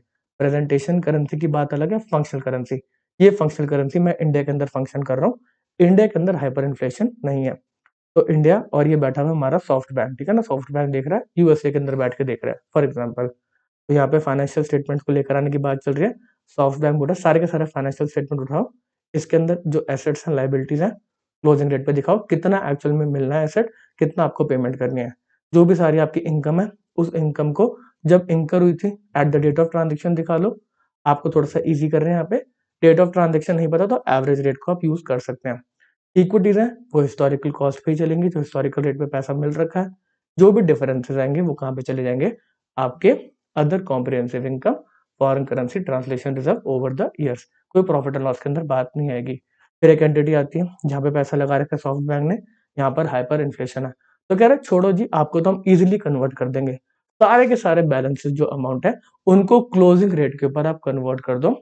आपके फाइनेंशियल स्टेटमेंट्स एक नॉन हाइपर इन्फ्लेशनरी इकोनॉमी की जो प्रेजेंटेशन करेंसी है, फॉर एग्जांपल यूएस डॉलर, तो हर एक अमाउंट चाहे वो इनकम हो, चाहे वो एक्सपेंस हो, चाहे वो इक्विटी हो, चाहे वो एसेट्स हो, लाइबिलिटीज हो, सबको आप क्लोजिंग रेट के ऊपर आप ट्रांसलेट कर दो। जो भी आपकी डिफरेंस आएंगे उनको अदर कॉम्प्रिहेंसिव इनकम में लेके चले जाएंगे। तो यहाँ पे सेकेंड पार्ट आपका समाप्त होता है। ठीक है जी। नेक्स्ट पार्ट के अंदर हम डिस्कस करेंगे कि फॉरेन ऑपरेशंस को किस तरीके से ट्रांसलेट करा जाता है। इस सेशन में पे रोकते हैं, मिलेंगे आपसे नेक्स्ट सेशन में। Hello everyone, welcome to third lecture on Ind AS 21, the effects of changes in foreign exchange rate. Ind AS 21 बताता है कि आपको 3 सिनेरियो में फॉरेन एक्सचेंज रेट का रिक्वायरमेंट आएगा। इसमें से 2 सिनेरियो हम पढ़ चुके हैं, पहला सिनेरियो जो हमने पढ़ा कि आपके फॉरेन करेंसी के अंदर ट्रांजेक्शन है, आप बिजनेस करते हैं, आप एक्सपोर्टर है, इंपोर्टर है, तो आपके फॉरेन करेंसी में ट्रांजेक्शन है या फिर फॉरेन करेंसी के अंदर बैलेंसेस हैं, तो उसको किस तरीके से अकाउंटिंग करी जाएगी, उसको किस तरीके से फाइनेंशियल स्टेटमेंट्स में दिखाया जाएगा। पहला सिनेरियो ये है। दूसरा हमने देखा कि हम इंडियन करेंसी के अंदर ही अपने फाइनेंशियल स्टेटमेंट्स को बना रहे हैं, बट हम प्रेजेंट करना चाहते हैं इसको किसी और करेंसी के अंदर, जैसे कि यूएसडी या फिर पाउंड में। तो किस तरीके से प्रेजेंटेशन करी जाएगी वो भी इंडेंस 2 बताता है कि यहाँ पर भी आपको फॉरेन एक्सचेंज रेट का रिक्वायरमेंट है ये प्रेजेंटेशन करने के लिए। अभी हम पढ़ेंगे थर्ड सिनेरियो के बारे में, जो कि है translation of a foreign operation. तो यहाँ पे क्या हो रहा है, एग्जाम्पल लेंगे। इंडिया के अंदर एक कंपनी है इन्फोसिस, ठीक है ना, तो इन्फी है। इन्फोसिस ने यूएसए के अंदर एक एंटिटी को परचेज कर लिया, तो यहाँ पे एक फॉरेन ऑपरेशन हो गया। हमें कंसोलिडेशन करना, तो यूएसए के अंदर जो इन्फोसिस की सब्सिडरी है उसके फाइनेंशियल स्टेटमेंट्स को हमारे फाइनेंशियल स्टेटमेंट से मर्ज करा जाएगा, कंसोलिडेट करा जाएगा। तो यहाँ पे यूएसए के जो फाइनेंशियल स्टेटमेंट्स हैं जो कि यूएस डॉलर में बने होंगे, उसको हमें ट्रांसलेट करना है इंडियन रुपी के अंदर। तो वो किस तरीके से करा जाएगा आज हम उसको समझेंगे। अच्छा, इन्फोसिस अगर इन्वेस्टमेंट करता है, पैसा लगाता है किसी एक यूएसए की कंपनी में, यूएसए की एंटिटी में, तो इन्फोसिस के लिए वो एक इन्वेस्टमेंट है, उसके एसेट साइड के ऊपर एक इन्वेस्टमेंट दिखाई जाएगी। वहीं जो यूएसए की एंटिटी है जिसको खरीदा गया है उसको कैपिटल में लिया है उसको इन्फोसिस से कैपिटल में लिया है, तो वो यहाँ पे कैपिटल वाली साइड में दिखाएगी कि हमें पैसा रिसीव हुआ है इन्फोसिस से, ठीक है ना। चलो, हम ये ट्रांसलेशन के रूल्स को पढ़ते हैं, उससे पहले एक कॉन्सेप्ट को समझते हैं। ये कॉन्सेप्ट है कि फंक्शनल करेंसी आपकी कौन सी है। सर, ये फंक्शनल करेंसी वाली बात तो हमने स्टार्टिंग में ही पढ़ ली थी।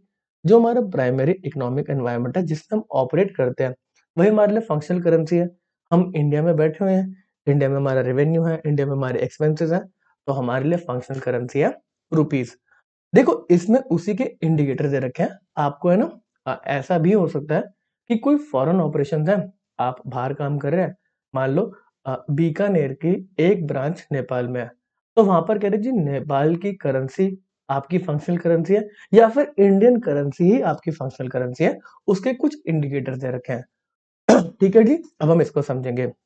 सबसे पहले एक बार हम डेफिनेशन को फिर से देख लेते हैं कि फंक्शनल करेंसी होती क्या है। तो फंक्शनल करेंसी की डेफिनेशन है, is the currency of primary economic environment in which the entity operates. तो इन्फोसिस इंडिया के अंदर ऑपरेट कर रही है, इंडिया के अंदर सारा बिजनेस वगैरह हो रहा है, तो हमारे लिए जो फंक्शनल करेंसी है वो इंडियन रुपी है, ठीक है जी। ये केस तो एकदम सॉर्टेड है। फिर अगर मेरे फॉरेन ऑपरेशन आ जाते हैं, मैंने बाहर एक एंटिटी चला रखी है, अब वो बाहर वाली एंटिटी क्या पता इंडिपेंडेंटली ऑपरेट कर रही हो, जैसे कि इन्फोसिस ने अगर कोई यूएसए की एंटिटी को परचेज करा, वो इंडिपेंडेंटली सेल्स कर रहे हैं, परचेज कर रहे हैं, सर्विसेज दे रहे हैं, पैसा रेस कर रहे हैं, एक्सपेंसेस कर रहे हैं। बट ऐसा भी हो सकता है कि जो फॉरेन ऑपरेशंस हैं वो इंडिया पे फुल्ली डिपेंडेंट है। फॉर एग्जाम्पल, यहाँ पे बीकानेर है उसने एक ब्रांच यूरोप में खोल ली, ठीक है ना, यूरोप के अंदर वो ब्रांच खोल ली, और वो ब्रांच टोटली डिपेंडेंट है इंडियन ऑपरेशंस के ऊपर। यहाँ से माल जाता है तो ही वो जो यूरोप वाली ब्रांच है बीकानेर की वो सामान बना पाती है, तभी वो बेच पाती है। तो यहाँ पे इंडिकेटर्स बताए गए, कह रहे क्या पता जो आपकी यूरोप वाली ब्रांच है, जो यूरोप वाली ब्रांच है बीकानेर की, क्या पता उसकी भी फंक्शनल करेंसी इंडियन रुपी ही हो। क्या पता उसका जो प्राइमरी इकोनॉमिक एनवायरनमेंट है जहाँ पे वो काम कर रही है वो इंडियन रुपी निकल के आ जाए। हाँ सर, बीकानेर की एक ब्रांच यूरोप में है, उसकी फंक्शनल करेंसी इंडियन रुपी हो सकती है। तो यहाँ पे ना फैक्टर्स दे रखे हैं कि कैसे आपको इंडिकेटर्स दे रखे हैं कि कैसे आप बता सकते हैं कि यार जो फॉरेन एंटिटी कोई फॉरेन सॉइल पे काम कर रही है, क्या पता उसकी फंक्शनल करेंसी भी हमारे इंडियन करेंसी ही हो। ठीक है जी, इसको हम समझेंगे। तो यहाँ पे क्या दे रखा है, आपकी रिपोर्टिंग एंटिटी है, ठीक है ना, आप रिपोर्ट कर रहे हैं, फाइनेंशियल स्टेटमेंट्स को बना रहे हैं, आप कंसोलिडेट वगैरह कर रहे हैं। तो कह रहे जी प्राइमरी इंडिकेटर्स क्या है, आप रिपोर्टिंग करने के बारे में सोच रहे हैं, हाँ जी मैं फाइनेंशियल स्टेटमेंट बनाऊंगा तो मेरे को कौन सी मेरी फंक्शनल करेंसी है। तो यहाँ पे आपको जो इंडिकेटर दिए गए प्राइमरी, पहला कह रहा है the currency in which the sales price are denominated and settled. पर यहाँ पे तो हमें समझ में आ गया, बीकानेर का एग्जांपल आपने लिया, उसकी ब्रांच यूरोप में, वो तो यूरो में ही सेल्स करती है जी, यूरो में ही सेल्स करती है। तो पहला पॉइंट तो यहाँ पे चला गया यूरो में कि भाई यूरो में सेल्स हो रही है। दूसरा पॉइंट है the currency of the currency whose competitive force and the regulation mainly determine the sales price। तो कह रहे हैं यहाँ पर भी यूरोप के अंदर कुछ रेगुलेशंस वगैरह होंगे कि क्या प्राइसेस हो सकते हैं, क्या एमआरपी वगैरह। तो कह रहे हैं यहाँ पर भी हमें समझ में आ रहा है कि यूरो ही निकल के आ रही है आपकी फंक्शनल करेंसी। बी पॉइंट आता है प्राइमरी इंडिकेटर्स के अंदर, the currency that mainly influences the labour material other cost. कह रहा है जो भी आप सामान परचेस कर रहे हैं वो कौन सी करेंसी में खरीदा जाता है, फिर वो इफेक्ट करता है।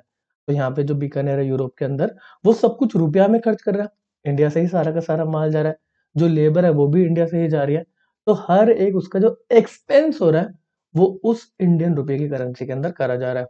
तो कह रहे हैं यहाँ पे देखो दो बातें डिवाइड होगी।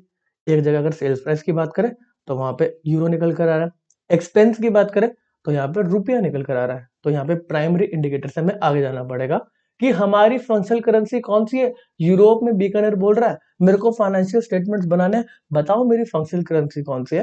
प्राइमरी इंडिकेटर्स के अंदर मेरे को दोनों मतलब करेंसी बोल रहा है, यूरो भी हो सकती है रुपया भी हो सकती है। तो अब हम शिफ्ट करेंगे सेकेंडरी इंडिकेटर्स पे। सेकेंडरी इंडिकेटर्स है the currency in which fund from the financing activities are generated. कहां से आप पैसा उठाते हो, लोन वगैरह लेते हो।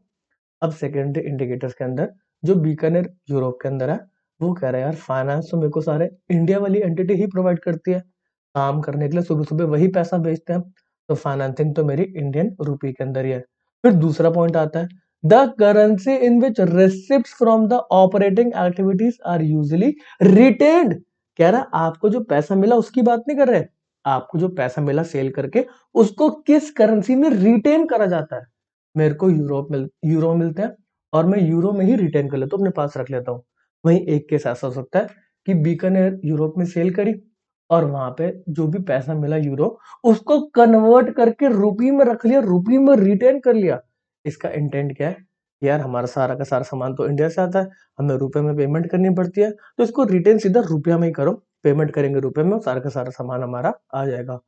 तो सेकेंडरी इंडिकेटर्स में लग रहा है कि जो हमारा बीकानेर वाली ब्रांच यूरोप में है उसको रुपया ही उसकी फंक्शनल करेंसी है, तो उसको फाइनेंशियल स्टेटमेंट जो हमारी फॉरेन ऑपरेशंस है वो फॉरेन करेंसी के अंदर फाइनेंशियल स्टेटमेंट नहीं बनाएगी, उसकी जो फंक्शनल करेंसी है वो इंडियन रुपया ही है। इंडियन रुपया के अंदर उनको बैलेंस शीट या फिर फाइनेंशियल स्टेटमेंट्स को बनाना है। जी मैं इंडिया के अंदर बैठा हूँ बीकानेर, तो मेरे यहाँ पे जो फंक्शनल करेंसी है वो रुपया है, जो यूरोप में काम कर रही है बीकानेर उसकी भी फंक्शनल करेंसी अगर रुपया निकल कर आती है तो इजीली रुपया रुपया चलता है, इजीली उसको कंसोलिडेट कर लेंगे, कोई भी फॉरेन एक्सचेंज गेन लॉस नहीं आएगा, ठीक है ना। चलो ये थ्योरेटिकल कॉन्सेप्ट है, एग्जामिनेशन में इसके ऊपर आने के चांसेस कम है।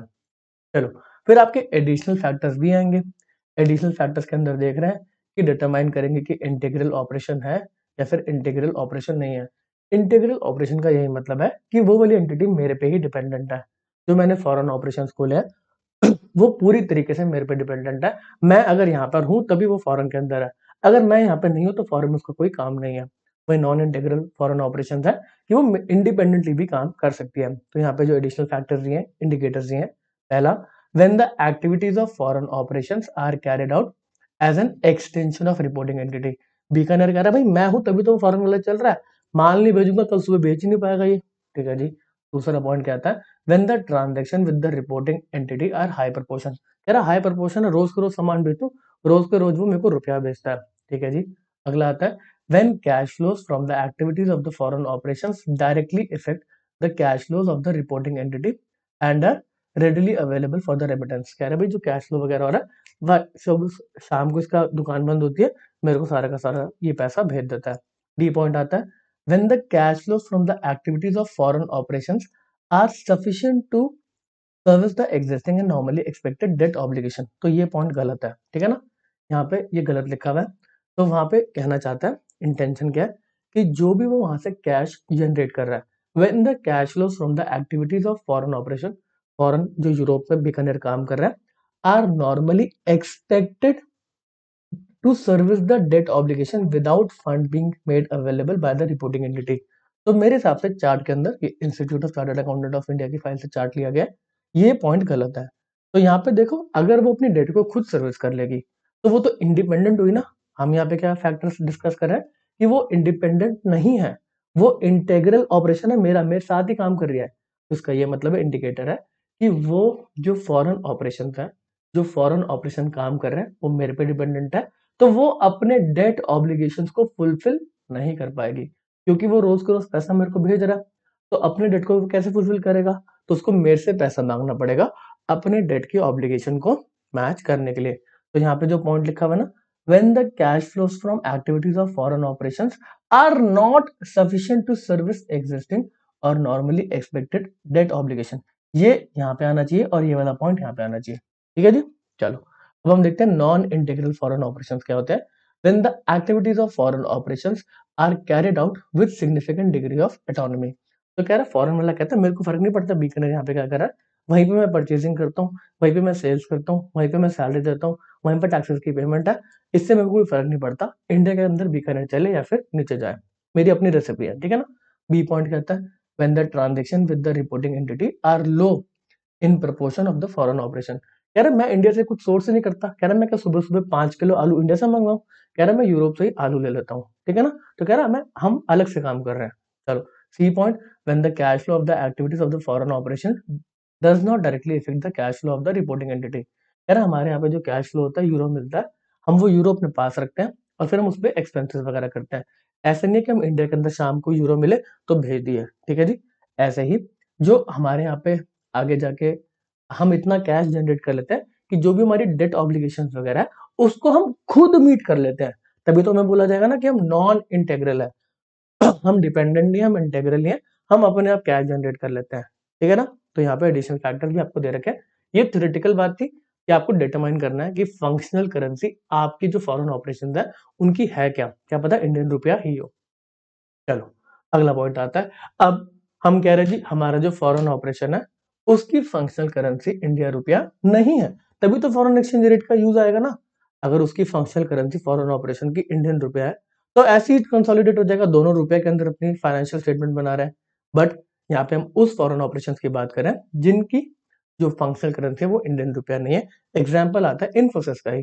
इन्फोसिस ने एक ऐसी एंटिटी को परचेज करा है जो यूएसए के अंदर इंडिपेंडेंटली काम कर रही है, हमने बस यहाँ पे पैसा दिए इन्वेस्टमेंट करिए, हमारे लिए वो इन्वेस्टमेंट है और यूएसए की एंटिटी के लिए वो एक कैपिटल है। ठीक है ना। तो क्या लिखा हुआ है the results and financial position of foreign operations are translated into a presentation currency, so the foreign operations can be included in the financial statement of the reporting entity by consolidation और equity method।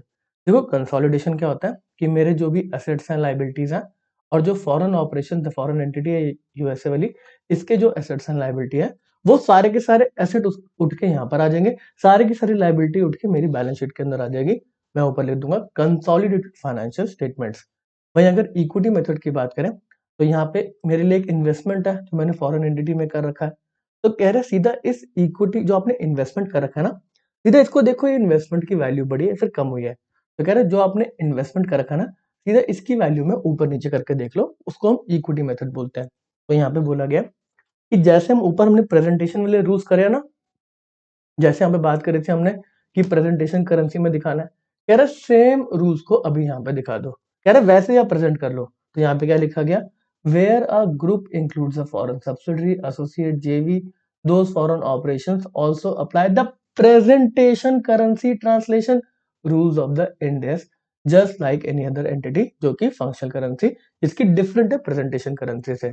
तो जो हमने rule पढ़े थे presentation currency वाले वही apply कर गए। तो इसका मतलब है अगर हमें याद है तो एसेट्स एंड लायबिलिटी को कैसे ट्रांसलेट करा जाएगा क्लोजिंग रेट के ऊपर, इनकम एंड एक्सपेंसेस को कैसे ट्रांसलेट करा जाएगा सर हमें याद है डेट ऑफ ट्रांजेक्शन। बट यहाँ पे हमारी कन्वीनियंस के लिए बोला गया कि आप एवरेज रेट को भी यूज कर सकते हैं। ठीक है जी। जो भी रिजल्टिंग डिफरेंस है वो कहाँ पे आएगा, वो आएगा अदर कॉम्प्रिहेंसिव इनकम में। ठीक है जी।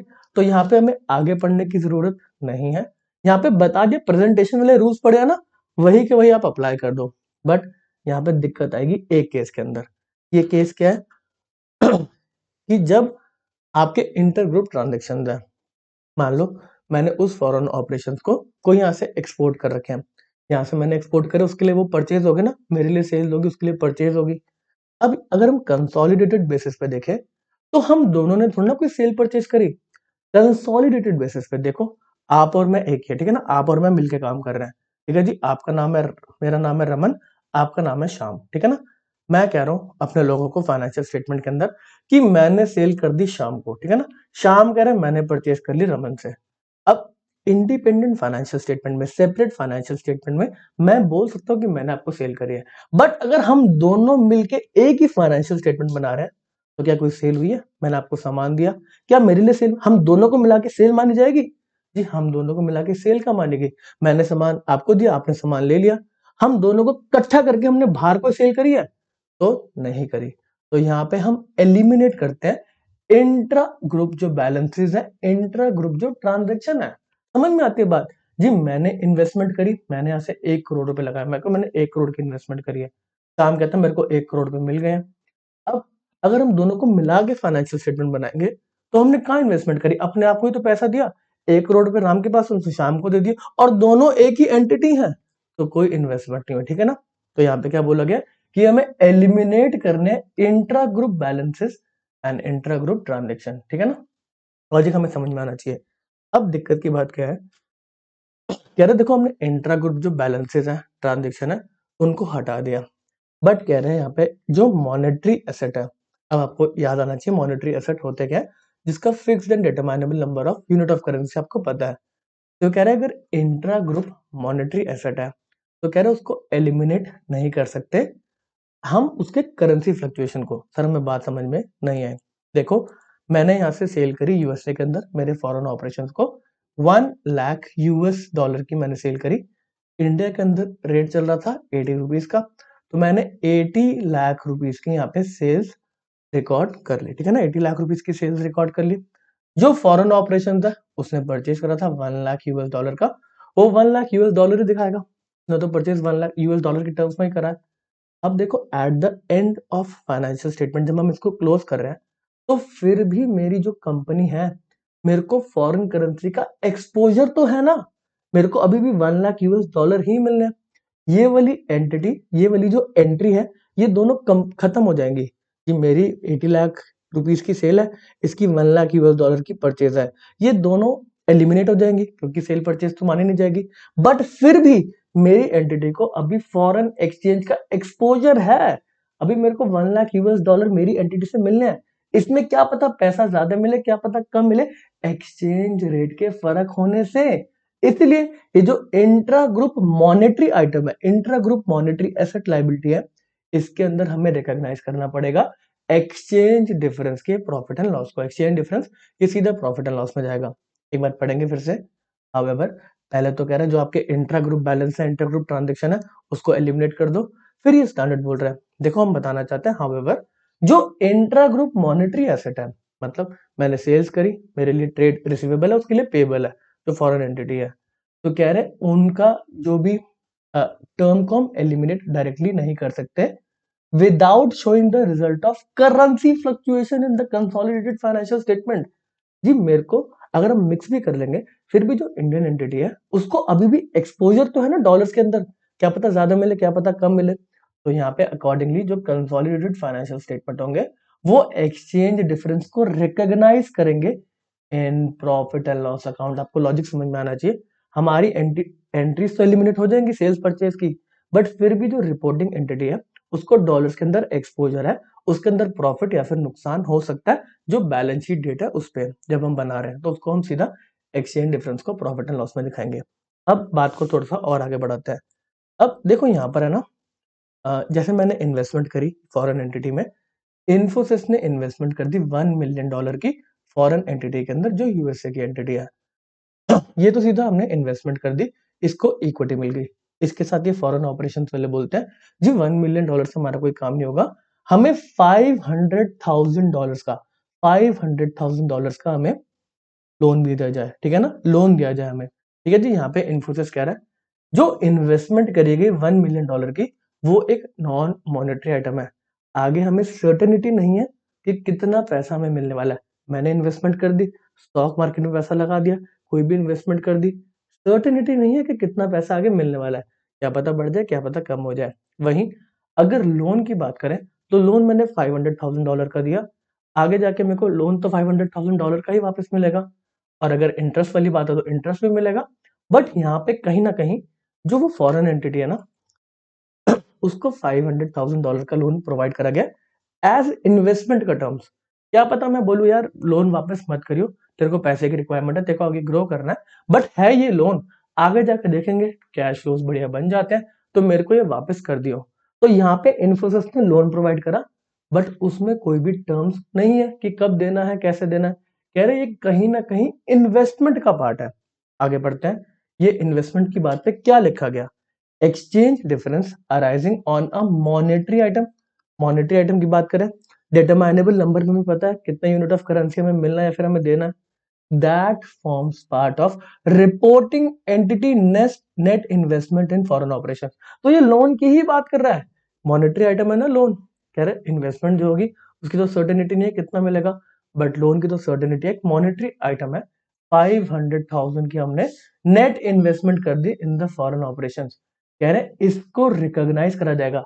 अभी मॉनेटरी आइटम ऊपर नीचे होगा, अभी हमने इस वाले लाइन में पढ़ा है कि कोई मॉनेटरी आइटम है उसकी ट्रांजेक्शन को हम एलिमिनेट कर देंगे, लोन दिया है लोन दिया एलिमिनेट हो गया, बट मॉनेटरी आइटम में जो फॉरेन एक्सचेंज ऊपर नीचे हो रहा है उसको हमें रिकॉग्नाइज करना पड़ेगा प्रॉफिट एंड लॉस के अंदर। सेम बात बोल रहा है, फिर आगे जाके बोल रहा है कि देखो सेपरेट फाइनेंशियल स्टेटमेंट में हमने इनको वही बात बोली कि मॉनेटरी आइटम है तो इसके ऊपर अगर एक्सचेंज डिफरेंस हो रहा है, इंट्रा ग्रुप ट्रांजेक्शन है, तो इसको आप प्रॉफिट एंड लॉस में ले जाओ। बट अगर आप लॉजिकली बातों को और आगे लेके जाओ, तो अगर मैं इन्फोसिस हूँ, मैंने इसको लोन दे रखा है अपनी ही एंटिटी को, इसमें अगर कोई मॉनेटरी एसेट है ऊपर नीचे हो रहा है, मैं प्रॉफिट एंड लॉस में लेके जा रहा हूँ, बट मेरा इंटेंशन इस इन्वेस्टमेंट को बेचने का नहीं है, इस लोन को वापस लेने का नहीं है, तो क्या मैं कंसोलिडेटेड बेसिस पे इसको प्रॉफिट एंड लॉस में लेके जा सकता हूँ? तो यहाँ पे क्या लिखा, इन the financial statements that include foreign operation and the reporting entity. कह रहे कंसोलिडेशन हो रही है, अब फॉरेन ऑपरेशंस को भी लेकर आ रहे हैं, उसमें इन्वेस्टमेंट कर रखी है, साथ में उसको लोन भी प्रोवाइड कर रखा है। In the financial statement that include foreign operation and reporting entities, इसमें क्या लिखा गया, such exchange difference shall be recognised initially in the other comprehensive income. कह रहा है गेन तो हो रहा है बट इसको हम प्रॉफिट एंड लॉस में नहीं दिखा सकते क्योंकि हमारा इंटेंशन ही नहीं इसको रिकवर करने का, इसको बेचने का, ये पैसा वापस लेने का। तो कह रहे हैं इसको कंसोलिडेटेड बेसिस पे आप प्रॉफिट एंड लॉस में नहीं अदर कॉम्प्रिहेंसिव इनकम में दिखाओगे। पर अगर हमने आगे जाके इस इन्वेस्टमेंट को बेच दिया, जो हमारी सब्सिडरी है हमने उसको बेच दिया आगे जाके, बात ठीक है, अगर आपने बेच दिया आपने पैसा रिकवर कर लिया, तो जो भी आप अदर कॉम्प्रिहेंसिव इनकम में लेके गए हो, फॉरेन एक्सचेंज का जो डिफरेंस था, एक्सचेंज डिफरेंस जो था, उसको फिर प्रॉफिट एंड लॉस में ले जाओ। क्या लिखा गया कि यहाँ पे जो अदर कॉम्प्रिहेंसिव इनकम है उसको रिक्लासिफाई करा जाएगा फ्रॉम इक्विटी, इक्विटी के अंदर other comprehensive, to profit and loss account on disposal of the net investment in case of disposal और पार्शियल डिस्पोजल। समझ में आती है? क्या लिखा गया, on the disposal of foreign operation the cumulated amount of exchange difference relating to foreign operations recognised in other comprehensive income. कह रहे ओसीएम आपने दिखाया था, accumulated is in separate component of equity shall be reclassified from equity to profit and loss। यहाँ पे जो equity का मतलब है कि इक्विटी के अंदर हमने एक हेड के अंदर अदर कॉम्प्रिहेंसिव इनकम के अंदर उसको दिखा रखा है। कह रहे बेच दिया तो पैसा रिकवर तो होने वाला है, तो सारा का सारा जो अपने ओसीआई में एक्सचेंज डिफरेंस को दिखाया उसको प्रॉफिट एंड लॉस में ले जाओ। समझ में आती है बात? थोड़ा सा डिफिकल्ट था हाँ, यहाँ पे आपके एग्जामिनेशन के लिए अगर आपको इतना ही पता है कि कौन से रेट का यूज करा जाता है उतना काफी एग्जामिनेशन के लिए। ये फिर से आपके सामने समरी है कि एसेट एंड लायबिलिटी है, फॉरेन ऑपरेशन को आप अपने फाइनेंशियल स्टेटमेंट्स में मर्ज कर रहे हो। सर हमें याद है asset and liability foreign operation की प्रेजेंटेशन वाले रूल्स लगेंगे, क्लोजिंग रेट पे सीधा ले आओ। इनकम एंड एक्सपेंसेस है, प्रेजेंटेशन वाले रूल्स लगेंगे, तो जिस डेट पे ट्रांजेक्शन है उसको ले आओ। क्योंकि थोड़ा सा डिफिकल्ट है हर डेट की ट्रांजेक्शन को रिकॉर्ड करना, तो कह रहा आप एवरेज डेट को भी यूज कर सकते हैं। यहाँ पे क्लैरिफिकेशन दी गई, कोई गुडविल है या फिर फेयर वैल्यू एडजस्टमेंट है, तो देखो आपके एसेट के अंदर आ रहा है ना, तो एसेट को तो हम क्लोजिंग रेट के ऊपर ही लेकर आते हैं। आपने कोई एडजस्टमेंट करी लायबिलिटी वगैरह के अंदर भी, तो जो भी बैलेंस शीट डेट पे आपने एडजस्टमेंट कर रखी है, जो भी बैलेंसेस आ रहे हैं सीधा वो क्लोजिंग रेट पे ही आता है। एक्सचेंज डिफरेंस ऑन ट्रांसलेशन कोई भी एक्सचेंज डिफरेंस आ रहा है ट्रांसलेशन पे, तो वो अदर कॉम्प्रिहेंसिव इनकम के अंदर ही जाएगा क्योंकि हम सिर्फ प्रेजेंटेशन कर रहे हैं। फिर एक्यूमुलेशन कहाँ पे होगा, फॉरेन करेंसी ट्रांसलेशन रिजर्व। इसके साथ साथ यहाँ पे जो एक्स्ट्रा पॉइंट आए, ये सारे के सारे पॉइंट तो हमने ऊपर प्रेजेंटेशन के अंदर भी पढ़े थे, ये डिट्टो के डिट्टो हैं, सारे यहीं पे आ रहे हैं। अब जो एक्स्ट्रा पॉइंट आता है वो ये है कि अब यहाँ पे इंट्रा ग्रुप बैलेंसेस है, इंट्रा ग्रुप ट्रांजेक्शन हो रही है, समझेंगे। इंट्रा ग्रुप मॉनेटरी आइटम है, इंट्रा ग्रुप मॉनेटरी आइटम है, कैंसिल तो हो जाएगा बट इस पे एक्सचेंज डिफरेंस आएगा और वो एक्सचेंज डिफरेंस कहाँ जाएगा, प्रॉफिट एंड लॉस के अंदर लिखा हुआ है। एक्सचेंज डिफरेंस रिकॉग्नाइज करा जाएगा प्रॉफिट एंड लॉस के अंदर, stand alone separate financial statement में, ठीक है जी। इसके बाद बोलता है मॉनेटरी आइटम्स है जो फॉर्म करती है पार्ट ऑफ नेट इन्वेस्टमेंट, तो कह रहे हैं यहाँ पे भी सेपरेट जो फाइनेंशियल स्टेटमेंट है, मॉनेटरी आइटम है, सेपरेट फाइनेंशियल स्टेटमेंट है, उसको आप प्रॉफिट एंड लॉस में लेके जाएंगे। कंसोलिडेटेड बेसिस पे जो मॉनेटरी आइटम्स है नेट इन्वेस्टमेंट का पार्ट बनते हैं, ये अदर कॉम्प्रिहेंसिव इनकम में जाएगा और ये बाद में क्लासिफाई हो जाएगा प्रॉफिट एंड लॉस के अंदर जब आप बेच देंगे, जब आप डिस्पोज कर देंगे आपके फॉरेन ऑपरेशंस को, ठीक है जी। आई होप आपको कॉन्सेप्चुअल क्लैरिटी मिली होगी। यहाँ पे एग्जामिनेशन के लिए किस रेट का यूज करा जाता है उस पे क्वेश्चन आ चुके हैं। और इसमें बहुत ही बेसिक न्यूमेरिकल आएंगे। अगर आपको रेट्स याद है कि किस रेट से इंटू करना है, क्लोजिंग वाला रेट है या फिर हिस्टोरिकल रेट है या फिर स्पॉट रेट है ट्रांजिशन वाली रेट पे, तो आप इजीली यहाँ पे क्वेश्चंस को अटेम्प्ट कर पाएंगे। चलिए इस सेशन को समाप्त करते हैं। यहाँ पे आपको काफी नॉलेज मिलेगी इसके एमसीक्यू टेस्ट को लगा के। चलिए ओके टाटा, बाय बाय।